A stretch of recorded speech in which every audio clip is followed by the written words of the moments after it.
ಎಲ್ಲರಿಗೂ ನಮಸ್ಕಾರ. ತಾಂತ್ರಿಕ ಕಾರಣಗಳಿಂದಾಗಿ ಸ್ವಲ್ಪ ತಡವಾಯಿತು, ಕ್ಷಮೆ ಕೊಡ್ತಾ ಇದ್ದೀನಿ.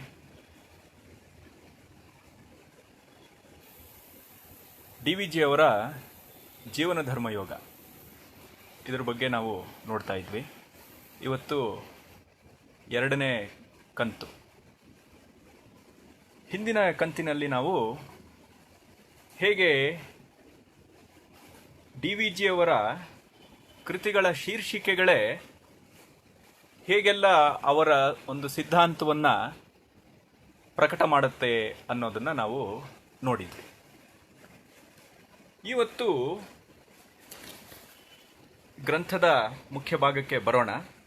ಕಳೆದ ಬಾರಿ ಕೂಡ ನಾವು ನೋಡಿದ್ವಿ ಈ ಗ್ರಂಥ ಯಾರಿಗೋಸ್ಕರ ಇರುವಂಥದ್ದು, ಇದರ ಉದ್ದೇಶ ಏನು ಅನ್ನೋದನ್ನು ನಾವು ನೋಡಿದ್ವಿ.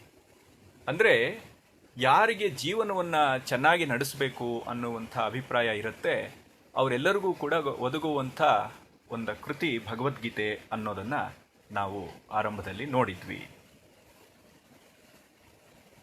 ಡಿ ವಿ ಜಿ ಅವರು ಆರಂಭದಲ್ಲಿ ಕೆಲವೊಂದು ಪದ್ಯಗಳನ್ನು ಬರೆದಿರೋದ್ರ ಬಗ್ಗೆ ಕೂಡ ಉಲ್ಲೇಖ ಬಂತು. ಇಲ್ಲಿ ನನಗಿವತ್ತು ಅವರು ಆರಂಭದಲ್ಲಿ ಬರೆದಂಥ ಇನ್ನೊಂದು ಪದ್ಯವನ್ನು ಇಲ್ಲಿ ನೋಡ್ಬೋದು ಅನ್ಸುತ್ತೆ. ಅಲ್ಲಿಂದ ನಾವು ಆರಂಭವನ್ನು ಮಾಡಬಹುದು.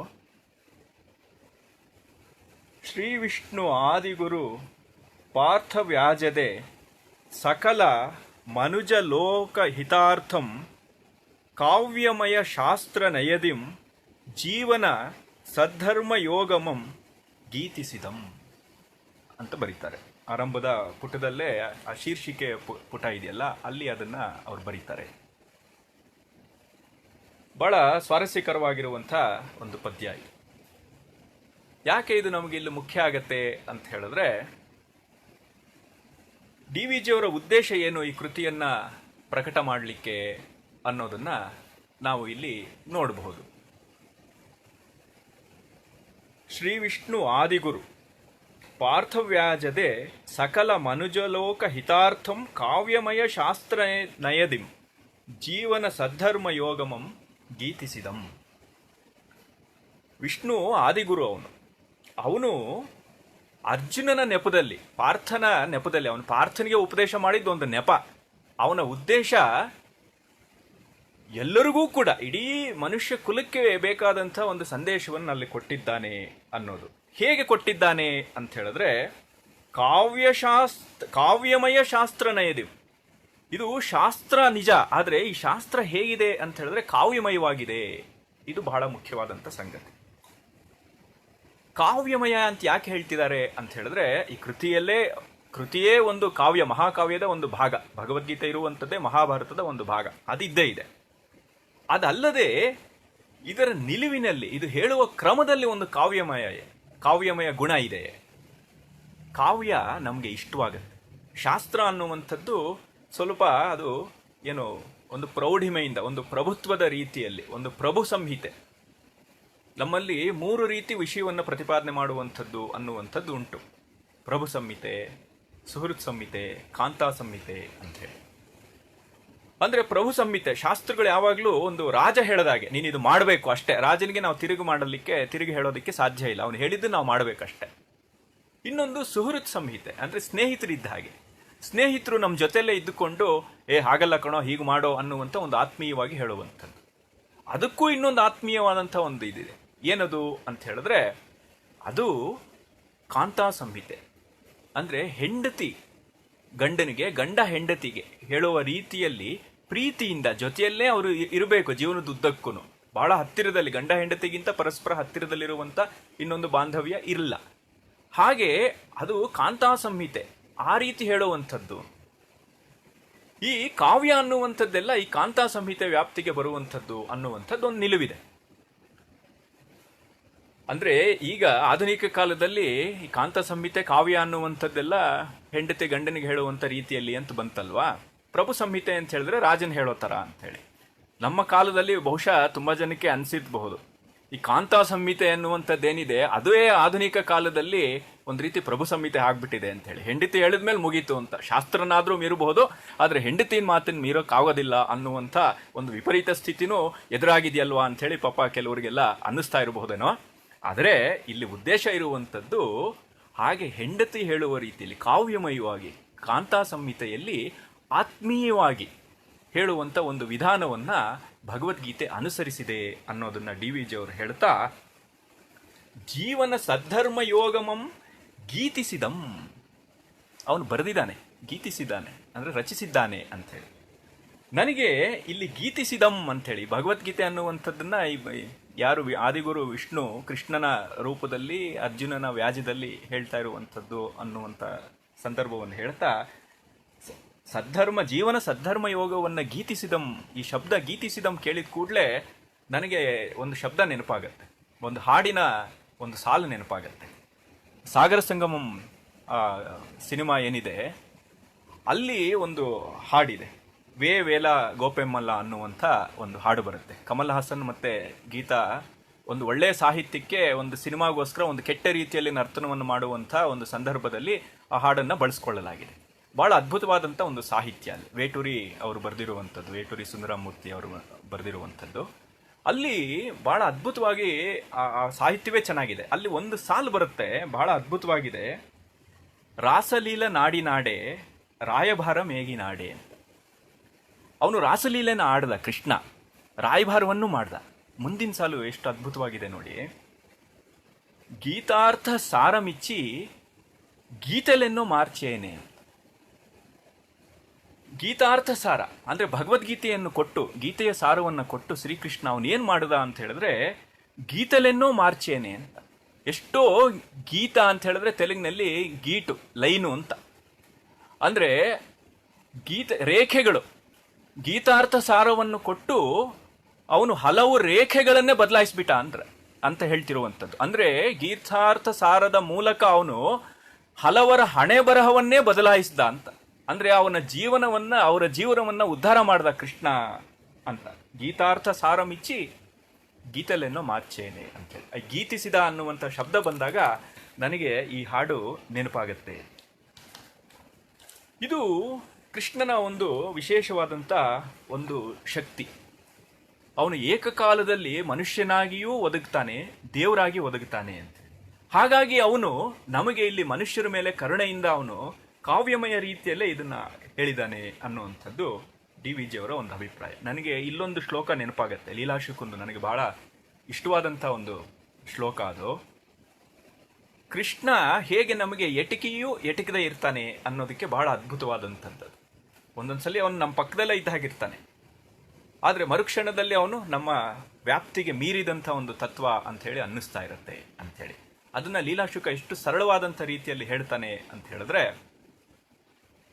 ತೇಜಸೇಸ್ತು ನಮೋ ಧೇನುಪಾಲಿನೇ ಲೋಕಪಾಲಿನೇ ರಾಧಾ ಪಯೋದರೋತ್ಸಂಗ ಶಾಯಿನೇ ಶೇಷಶಾಯಿನೇ. ಇದು ಲೀಲಾಶುಕ ಹೇಳುವಂಥ ಮಾತು, ಬಹಳ ಅದ್ಭುತವಾದಂಥ. ಅವನು ತೇಜಸ್ಸಿನ ಸ್ವರೂಪ ಕೃಷ್ಣ. ಅಂಥವನು ಹೇಗಿದ್ದಾನೆ ಅಂತ ಹೇಳಿದ್ರೆ ಧೇನುಪಾಲಿನೇ. ಅವನು ಏನು, ಅವನು ದನ ಕಾಯೋನು. ಅವನು ಎಚ್ಚರ, ಅವನು ದನ ಕಾಯೋನು ಅಂತ ಏನಾದರೂ ನೀವು ಅಂದ್ಕೊಂಡ್ರೆ ಒಂದು ಅಪಾಯ ಇದೆ. ಅವನು ದನ ಕಾಯ್ತಾ ಇಲ್ಲ, ಅದ್ರ ಜೊತೆಗೆ ಲೋಕಪಾಲಿನೇ, ಲೋಕವನ್ನೂ ಅವನು ಕಾಯ್ತಾ ಇದ್ದಾನೆ. ನೀವು ದನ ಕಾಯೋನು ಅಂತ ನೀವು ಅಸಡ್ಡೆ ಮಾಡೋಕ್ಕಾಗೋದಿಲ್ಲ, ಲೋಕವನ್ನು ಕಾಪಾಡುವಂಥವನು ಅವನೇ. ಎಷ್ಟು ವೈರುಧ್ಯ ಇದೆ ನೋಡಿ. ಆಮೇಲೆ ಇನ್ನೊಂದು, ರಾಧಾ ಪಯೋದರೋತ್ಸಂಗ ಶಾಯಿನೇ, ರಾಧೆಯ ಎದೆಯ ಮೇಲೆ ಅವನು ಮಲಗಿದ್ದಾನೆ. ಏನಿ ನೀವನು ಶೃಂಗಾರಲೋಲ, ಯಾವಾಗಲೂ ಹೆಣ್ಮಕ್ಳ ಮಧ್ಯೆ ಇದ್ದಾನಲ್ಲ ಅಂತ ಹೇಳಿ ನೀವೇನಾದರೂ ಅಂದ್ಕೊಂಡ್ರೆ, ಅವನು ಶೇಷಶಾಯಿನೇ, ಹಾವಿನ ಮೇಲೂ ಕೂಡ ಅವನೇ ಮಲಗಿರುವಂಥವನು. ಇದು ಕೃಷ್ಣನ ತತ್ವ. ನೀವು ಇಲ್ಲಿ ಹತ್ತಿರದಲ್ಲೇ ಇದ್ದಾನೆ, ಅವನು ದನ ಕಾಯನು ಅಂತ ನೀವು ಅಂದ್ಕೊಂಡ್ರೆ ಅವನು ಲೋಕವನ್ನು ಪಾಲಿಸ್ತಾ ಇದ್ದಾನೆ. ಏನೋ ಅವನು ಹೆಣ್ಮಕ್ಳ ಮಧ್ಯೆ ಇದ್ದಾನೆ, ಅವನು ಶೃಂಗಾರ ಲೀಲ ಹಾಗೆ ಹೀಗೆ ಅಂತ ಹೇಳಿದ್ರೆ ಅವನು ಹಾವಿನ ಮೇಲೂ ಮಲಗಬಲ್ಲಂಥವನು. ಶೇಷಶಾಯಿನೇ, ಅವನು ಆದಿಶೇಷನ ಮೇಲೆ ಮಲಗದಂಥವನು. ಹೀಗೆ ಕೃಷ್ಣನ ಆ ಒಂದು ವೈರುಧ್ಯದ ನಡುವೆ ಪ್ರಕಟವಾಗುವಂಥ ಕೃಷ್ಣ ತತ್ವ ಇದೆಯಲ್ಲ, ಅದು ಮನುಷ್ಯನ ಹಿತವನ್ನು ಕಾಪಾಡೋಕ್ಕೆ ತೊಡಗಿದಾಗ ಉಂಟಾದಂಥ ಒಂದು ಅದ್ಭುತವಾದಂಥ ಸದ್ಧರ್ಮ ಜೀವನ ಯೋಗವನ್ನ ಅವನು ಮನುಷ್ಯರ ಹಿತಕ್ಕಾಗಿ ಗೀತಿಸಿದ ಅನ್ನುವಂಥ ಅಭಿಪ್ರಾಯವನ್ನ ಡಿ ವಿ ಜಿಯವರು ಆ ಪದ್ಯದಲ್ಲಿ ಹೇಳ್ತಿದ್ದಾರೆ.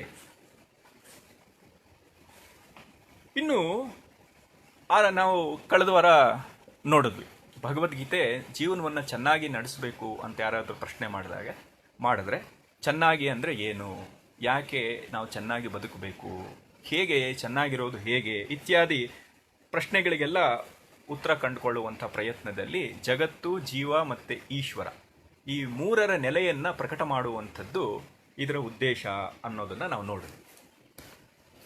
ಇಲ್ಲಿ ಡಿ ವಿ ಜಿಯವರು ಮುಂದುವರಿಸ್ತಾರೆ, ಅದನ್ನು ನೋಡೋಣ. ಇಲ್ಲಿ ಅವ್ರು ಬರೆದಿರುವಂಥ ಕೆಲವೊಂದು ಮಾತುಗಳನ್ನೇ ನಾವು ನೋಡ್ಬೋದು. ಭಗವದ್ಗೀತೆಯನ್ನು ಹೇಗೆ ನಮ್ಮ ಹಿಂದಿನವರು ಹೇಗೆ ನೋಡಿದ್ದಾರೆ ಅನ್ನೋದನ್ನು ತಗೊಳ್ತಾರೆ. ಭಗವದ್ಗೀತೆಯನ್ನು ಪೂರ್ವಿಕರು ಮೋಕ್ಷಶಾಸ್ತ್ರ ಎಂದು ಕರೆದಿದ್ದಾರೆ. ಅದು ಮೋಕ್ಷಶಾಸ್ತ್ರ ಹೌದು, ಅದರ ಜೊತೆಗೆ ಜೀವನಶಾಸ್ತ್ರವೂ ಹೌದು. ಗುಡಿಯಲ್ಲಿ ಮೂರ್ತಿ ಗೃಹ, ಮುಖಮಂಟಪ, ಪ್ರದಕ್ಷಿಣ ಪಥ, ಗೋಪುರ ಇವೆಲ್ಲ ಸೇರಿರುತ್ತವೆ. ಗುಡಿಯ ಮಹಾದ್ವಾರದ ಗೋಪುರವನ್ನು ಹತ್ತಿ ಅದರ ತುಟ್ಟ ತುದಿಯಲ್ಲಿರುವ ಕನಕ ಕಲಶವನ್ನು ಮುಟ್ಟಬಲ್ಲ ಭಕ್ತರು ಒಬ್ಬರಿದ್ದರೆ, ಪ್ರದಕ್ಷಿಣೆ ಮಾಡಿ ಮೂರ್ತಿ ದರ್ಶನ ಪಡೆದು ಪ್ರಸಾದದಿಂದ ತೃಪ್ತರಾಗುವ ಭಕ್ತರು 999 ಮಂದಿ ಇರುತ್ತಾರೆ. ಅದರಂತೆ ಭಗವದ್ಗೀತೆಯ ಮೋಕ್ಷೋಪದೇಶದಿಂದ ಪ್ರಯೋಜನ ಪಡೆಯಬಲ್ಲವರು ಒಬ್ಬರಿದ್ದರೆ, ಅದರ ಸಾಮಾನ್ಯ ಧರ್ಮೋಪದೇಶದಿಂದ ಪ್ರಯೋಜನ ಪಡೆಯಬಲ್ಲವರು 999 ಮಂದಿ ಇರುತ್ತಾರೆ. ವಿದ್ವಾಂಸರು ಮಾತ್ರವೇ ಅಲ್ಲ, ಸಾಮಾನ್ಯ ಜನರೂ, ಅನುಕೂಲದಲ್ಲಿರುವವರು ಮಾತ್ರವೇ ಅಲ್ಲ, ಕಷ್ಟ ನಿಷ್ಠುರಗಳಲ್ಲಿ ಒದ್ದಾಡುತ್ತಿರುವವರು, ಗಂಡಸರಂತೆ ಹೆಂಗಸರೂ ತಮ್ಮ ತಮ್ಮ ಜೀವನವನ್ನು ಕ್ರಮಕ್ರಮವಾಗಿ ಉತ್ತಮಪಡಿಸಿಕೊಳ್ಳಲು ಅವಶ್ಯವಾದ ತಿಳುವಳಿಕೆ ಭಗವದ್ಗೀತೆಯಲ್ಲಿ ದೊರೆಯುತ್ತದೆ. ಪ್ರತಿಯೊಬ್ಬನಿಗೂ ಪ್ರತಿಯೊಬ್ಬಳಿಗೂ ಜೀವನದಲ್ಲಿ ಒಂದು ಗೌರವ, ಕರ್ತವ್ಯದ ವಿಷಯದಲ್ಲಿ ಒಂದು ಉತ್ಸಾಹ, ಆಪತ್ಕಾಲದಲ್ಲಿ ಧೈರ್ಯ, ಸಂಶಯ ಹುಟ್ಟಿದಾಗ ನೆಮ್ಮದಿಯನ್ನು ಉಂಟು ಮಾಡುವ ನಂಬಿಕೆ, ಇವು ಗೀತೆಯಿಂದ ನಾವು ಸಂಪಾದಿಸಿಕೊಳ್ಳಬಹುದಾದ ಸಂಪತ್ತು. ಇದನ್ನ ಹೇಳ್ತಿದ್ದಾರೆ. ಮೋಕ್ಷಶಾಸ್ತ್ರ ಅನ್ನುವಂಥದ್ದು ಹೌದು, ನಾವು ನೋಡಿದ್ವಿ ಅದನ್ನು. ಉಪನಿಷತ್ತು ಅಂತಲೇ ಪ್ರತಿ ಅಧ್ಯಾಯದ ಕೊನೆಯಲ್ಲಿ ಹೇಳುವಂಥದ್ದು ಉಂಟು. ನಿಜ, ಅದು ಮೋಕ್ಷಶಾಸ್ತ್ರ ಹೌದು. ಆದರೆ ಇದು ಅವರು ಒಂದು ದೇವಸ್ಥಾನಕ್ಕೆ ಒಂದು ಕಲ್ಪಿಸಿಕೊಂಡು ಭಗವದ್ಗೀತೆಯನ್ನು ಹೇಳ್ತಾರೆ. ಈಗ ದೇವಸ್ಥಾನದಲ್ಲಿ ಗರ್ಭಗುಡಿನೂ ಇದೆ, ಗರ್ಭಗುಡಿ ಒಳಗಡೆ ಮೂರ್ತಿ ಇದೆ, ಗೋಪುರ ಇದೆ, ಗೋಪುರದ ಮೇಲೇನೂ ಒಂದು ಕಲಶ ಇದೆ. ಎಷ್ಟು ಜನ ಆ ಕಲಶವನ್ನು ಮುಟ್ಟಿ ಅವರು ನಮಸ್ಕಾರ ಮಾಡ್ಲಿಕ್ಕೆ ಸಾಧ್ಯ? ಆ ಕಲಶದ ಹತ್ರ ತಲುಪೋದಿಕ್ಕಾದ್ರೂ ಎಷ್ಟು ಸಾಧ್ಯ? ಎಲ್ಲರಿಗೂ ಇಲ್ಲೇ ದೇವಸ್ಥಾನದ ಪ್ರಾಕಾರದಲ್ಲಿ ನಮ್ಮ ಪ್ರದಕ್ಷಿಣೆಯನ್ನು ಮಾಡಿ ದೇವರಿಗೆ ಗರ್ಭಗುಡಿ ಹತ್ರ ಹೋಗಿ ನಮಸ್ಕಾರ ಮಾಡುವಂಥದ್ದು ಎಲ್ಲರಿಗೂ, ಸಾಮಾನ್ಯರಿಗೆಲ್ಲ ಸಾಧ್ಯ ಆಗುವಂಥದ್ದು. ಗೋಪುರವನ್ನು ಹತ್ತಿ ಆ ಕಲಶವನ್ನು ಮುಟ್ಲಿಕ್ಕೆ ಎಷ್ಟು ಜನಕ್ಕೆ ಸಾಧ್ಯ ಆಗುತ್ತೆ? ಹಾಗೆ ಈ ಮೋಕ್ಷ ಅನ್ನುವಂಥದ್ದು 1000ದಲ್ಲಿ ಯಾರಿಗೂ ಒಬ್ಬರಿಗೆ ಸಾಧ್ಯ ಆಗುವಂಥ, ಒಬ್ಬರಿಗಷ್ಟೇ ಸಾಧ್ಯವಾಗುವಂಥ ಒಂದು ಸಂಗತಿ ಅದು. ಆದರೆ ಈ ನಿತ್ಯ ಜೀವನದಲ್ಲಿ ಇದೆಯಲ್ಲ ಒಂದು ಸಮಸ್ಯೆಗಳು, ಆ ನಿತ್ಯ ಜೀವನದ ಸಮಸ್ಯೆಗಳಿಂದ ನಮಗೆ ಬಿಡುಗಡೆ ಬೇಕು, ಅದನ್ನು ಹೇಗೆ ನಿಭಾಯಿಸೋದು ಅನ್ನುವಂಥ ಪ್ರಶ್ನೆ ಬಂದಾಗ ಅಂಥವರಿಗೆ ನೆರವಾಗುತ್ತೆ, ಸಾಮಾನ್ಯರಿಗೆ. ವಾಸ್ತವವಾಗಿ ಅದು ಹೆಚ್ಚಿಗೆ ಸಾಮಾನ್ಯರಿಗೆ ಇಟ್ಕುವಂಥದ್ದು. ಅದು ಯಾರಿಗೋ ಒಬ್ರಿಗಾದ್ರೆ 1000ದಲ್ಲಿ, ಇದು 999 ಮಂದಿಗೆ ಸಾಮಾನ್ಯ ನಿತ್ಯ ಜೀವನದ ಆಗುಹೋಗುಗಳ ಬಗ್ಗೆ ಇದು ಗಮನವನ್ನು ಕೊಡ್ತಾ ಇದೆ ಅನ್ನೋದನ್ನ ಡಿ ವಿ ಜಿಯವರು ಹೇಳ್ತಾ ಇದ್ದಾರೆ. ಹಾಗಾಗಿ ಇದು ಮೋಕ್ಷಶಾಸ್ತ್ರ ಅನ್ನುವಂಥದ್ರ ಬಗ್ಗೆ ನಮಗೇನು ಸಂಶಯವಾಗಲಿ ಅಥವಾ ಅದ್ರ ಬಗ್ಗೆ ಭಿನ್ನಾಭಿಪ್ರಾಯ ಇಲ್ಲ. ಆದರೆ ಅದಕ್ಕಿಂತ ಹೆಚ್ಚಾಗಿ ಇದು ಜೀವನ ಧರ್ಮಯೋಗ, ನಿತ್ಯ ಜೀವನಕ್ಕೆ ಸಾಮಾನ್ಯರಿಗೆ ಒದಗುವಂಥದ್ದು ಅನ್ನೋದನ್ನ ಇಲ್ಲಿ ಅವರು ಹೇಳ್ತಾ ಇದ್ದಾರೆ. ಇಲ್ಲಿ ನಾವು ಒಂದು ಸಂಗತಿಯನ್ನ ನಾವು ಇಲ್ಲೇ ನೋಡಬಹುದು.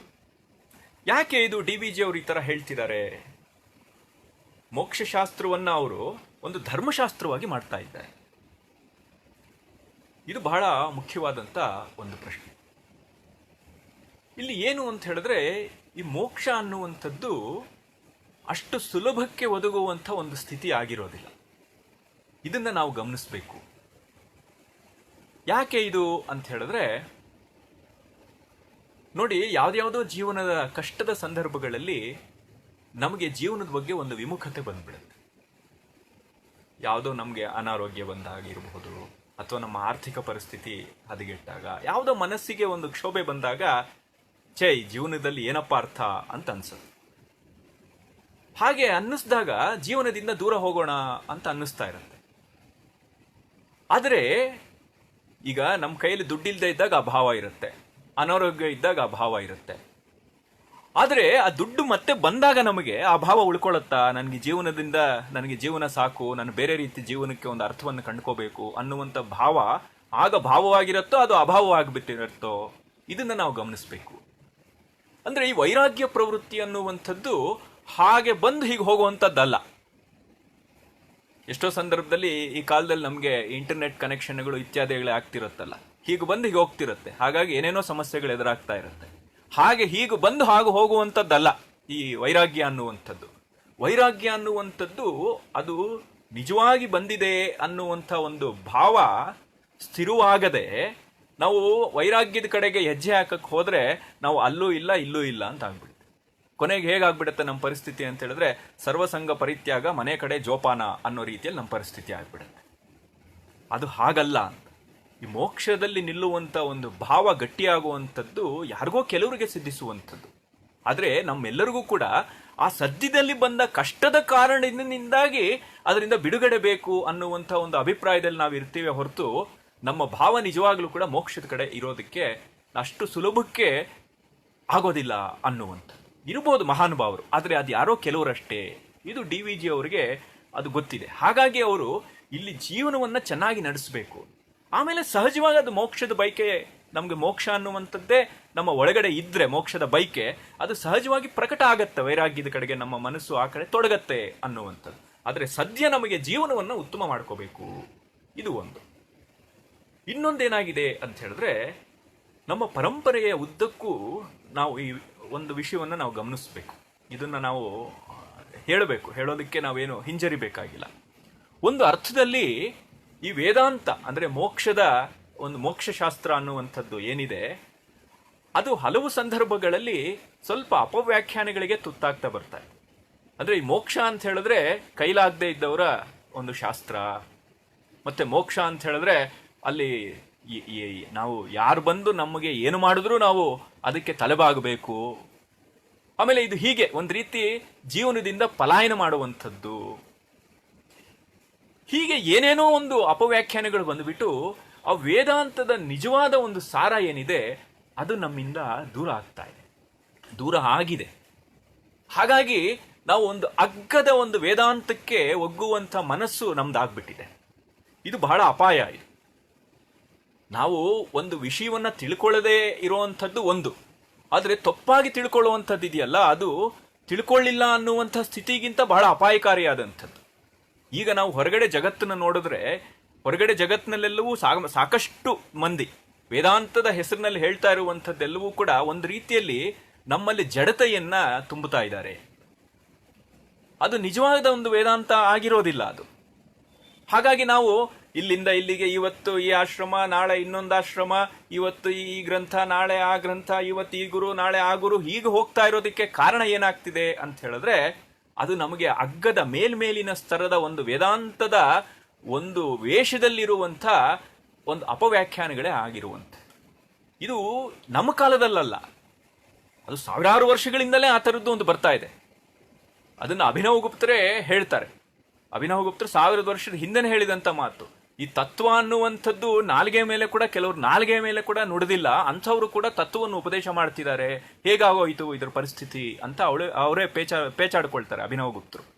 ಹಾಗೆ DVG ಅವರು ಕೂಡ ಅದು ಗೊತ್ತು ಅವರಿಗೆ. ಅಗ್ಗದ ವ್ಯಾಖ್ಯಾನ ಅನ್ನುವಂಥದ್ದು ಈ ವೇದಾಂತಕ್ಕೆ ಒದಗಿ ಒಂದು ರೀತಿಯಲ್ಲಿ ನಮ್ಮಲ್ಲಿ ಒಂದು ನಿಷ್ಕ್ರಿಯತೆಯನ್ನು ಉಂಟು ಮಾಡ್ತಿದೆ. ವೇದಾಂತ ಅಂತ ಹೇಳಿದ್ರೆ ನಿಷ್ಕ್ರಿಯತೆ ಅಲ್ಲ, ಅದ್ರ ಸರಿಯಾಗಿ ಅರ್ಥ ಮಾಡ್ಕೊಂಡ್ರೆ ಅದು ಬಹಳ ಕ್ರಿಯಾಶೀಲವಾಗಿರುವಂಥ ಒಂದು ತತ್ವ ಅದು. ಹಾಗಾಗಿ DVG ಅವರು ಅದನ್ನ ಕಂಡುಕೊಂಡು ಅವರು ಇಲ್ಲಿ ಹೇಳ್ತಾ ಇರುವಂಥದ್ದು, ಮೋಕ್ಷ ಆಮೇಲೆ ನೋಡೋಣ, ಸದ್ಯದಲ್ಲಿ ನಮ್ಮ ಜೀವನವನ್ನು ಚೆನ್ನಾಗಿ ಮಾಡ್ಕೊಳ್ಳೋಣ, ಇದನ್ನ ಅವರು ಇಲ್ಲಿ ಹೇಳ್ತಾ ಇರುವಂಥದ್ದು. ಅದನ್ನ ನಾವು ಇಲ್ಲಿ ಗಮನಿಸಬೇಕು. ಅದಕ್ಕೆ ಅವರು ಜೀವನ ಧರ್ಮಯೋಗ ಅಂತ ಕರೆದಿದ್ದಾದ್ರೂ ಹಾಗೆ. ಯಾಕೆ ಇದು ಅಂತ ಹೇಳಿದ್ರೆ, ನೋಡಿ, ಇಲ್ಲಿ 2 ನಿಲುವುಗಳು ಇದೆ. ನಮ್ಮ ಶಾಸ್ತ್ರ ಅಥವಾ ಭಾರತೀಯ ಪ್ರಜ್ಞಾವಾಹಿನಿಯನ್ನು ತಗೊಂಡ್ರೆ ಪ್ರಮುಖವಾಗಿ 2 ದಾರಿಗಳಲ್ಲಿ ಅದು ಹೊರಟಂಥದ್ದು ಕಾಣುತ್ತೆ. ಒಂದು ಏನು, ಒಂದು ಪ್ರವೃತ್ತಿ ಮಾರ್ಗ, ಇನ್ನೊಂದು ನಿವೃತ್ತಿ ಮಾರ್ಗ. ಆ ನಿವೃತ್ತಿ ಮಾರ್ಗ ಅನ್ನುವಂಥದ್ದೇ ಮೋಕ್ಷದ ಕಡೆಗೆ ನಮ್ಮನ್ನ ತಗೊಂಡು ಹೋಗುವಂಥದ್ದು. ಪ್ರವೃತ್ತಿ ಮಾರ್ಗ ಅಂತ ಹೇಳಿದ್ರೆ ಇರೋ ಜೀವನವನ್ನು ಚೆನ್ನಾಗಿ ನಡೆಸಬೇಕು, ಧರ್ಮಬದ್ಧವಾಗಿ ಜೀವನವನ್ನು ನಡೆಸಬೇಕು. ಇದು ಒಂದು ಕ್ರಮ. ಈ ಎರಡು ಧಾರೆಗಳಲ್ಲಿ ನಾವು ಅದನ್ನ ಜೀವನವನ್ನು ಅರ್ಥ ಮಾಡಿಕೊಂಡು ಅನುಸರಿಸುವಂಥದ್ದು. ಅಂದರೆ ಅರ್ಥ ಮಾಡ್ಕೊಳ್ಳೋದು ಅಂತ ಹೇಳಿದ್ರೆ ಜೀವನದ ಜೊತೆ ಮುಖಾಮುಖಿ, ಜೀವನದಲ್ಲಿ ಇದ್ದು ಅದನ್ನು ನಾವು ಕಂಡುಕೋಬೇಕು. ಇದನ್ನ ಜೀವನವನ್ನು ನಾವು ಪ್ರಶ್ನೆ ಮಾಡ್ಕೋಬೇಕು, ಜೀವನವನ್ನು ಹತ್ತಿರದಿಂದ ನೋಡಬೇಕು.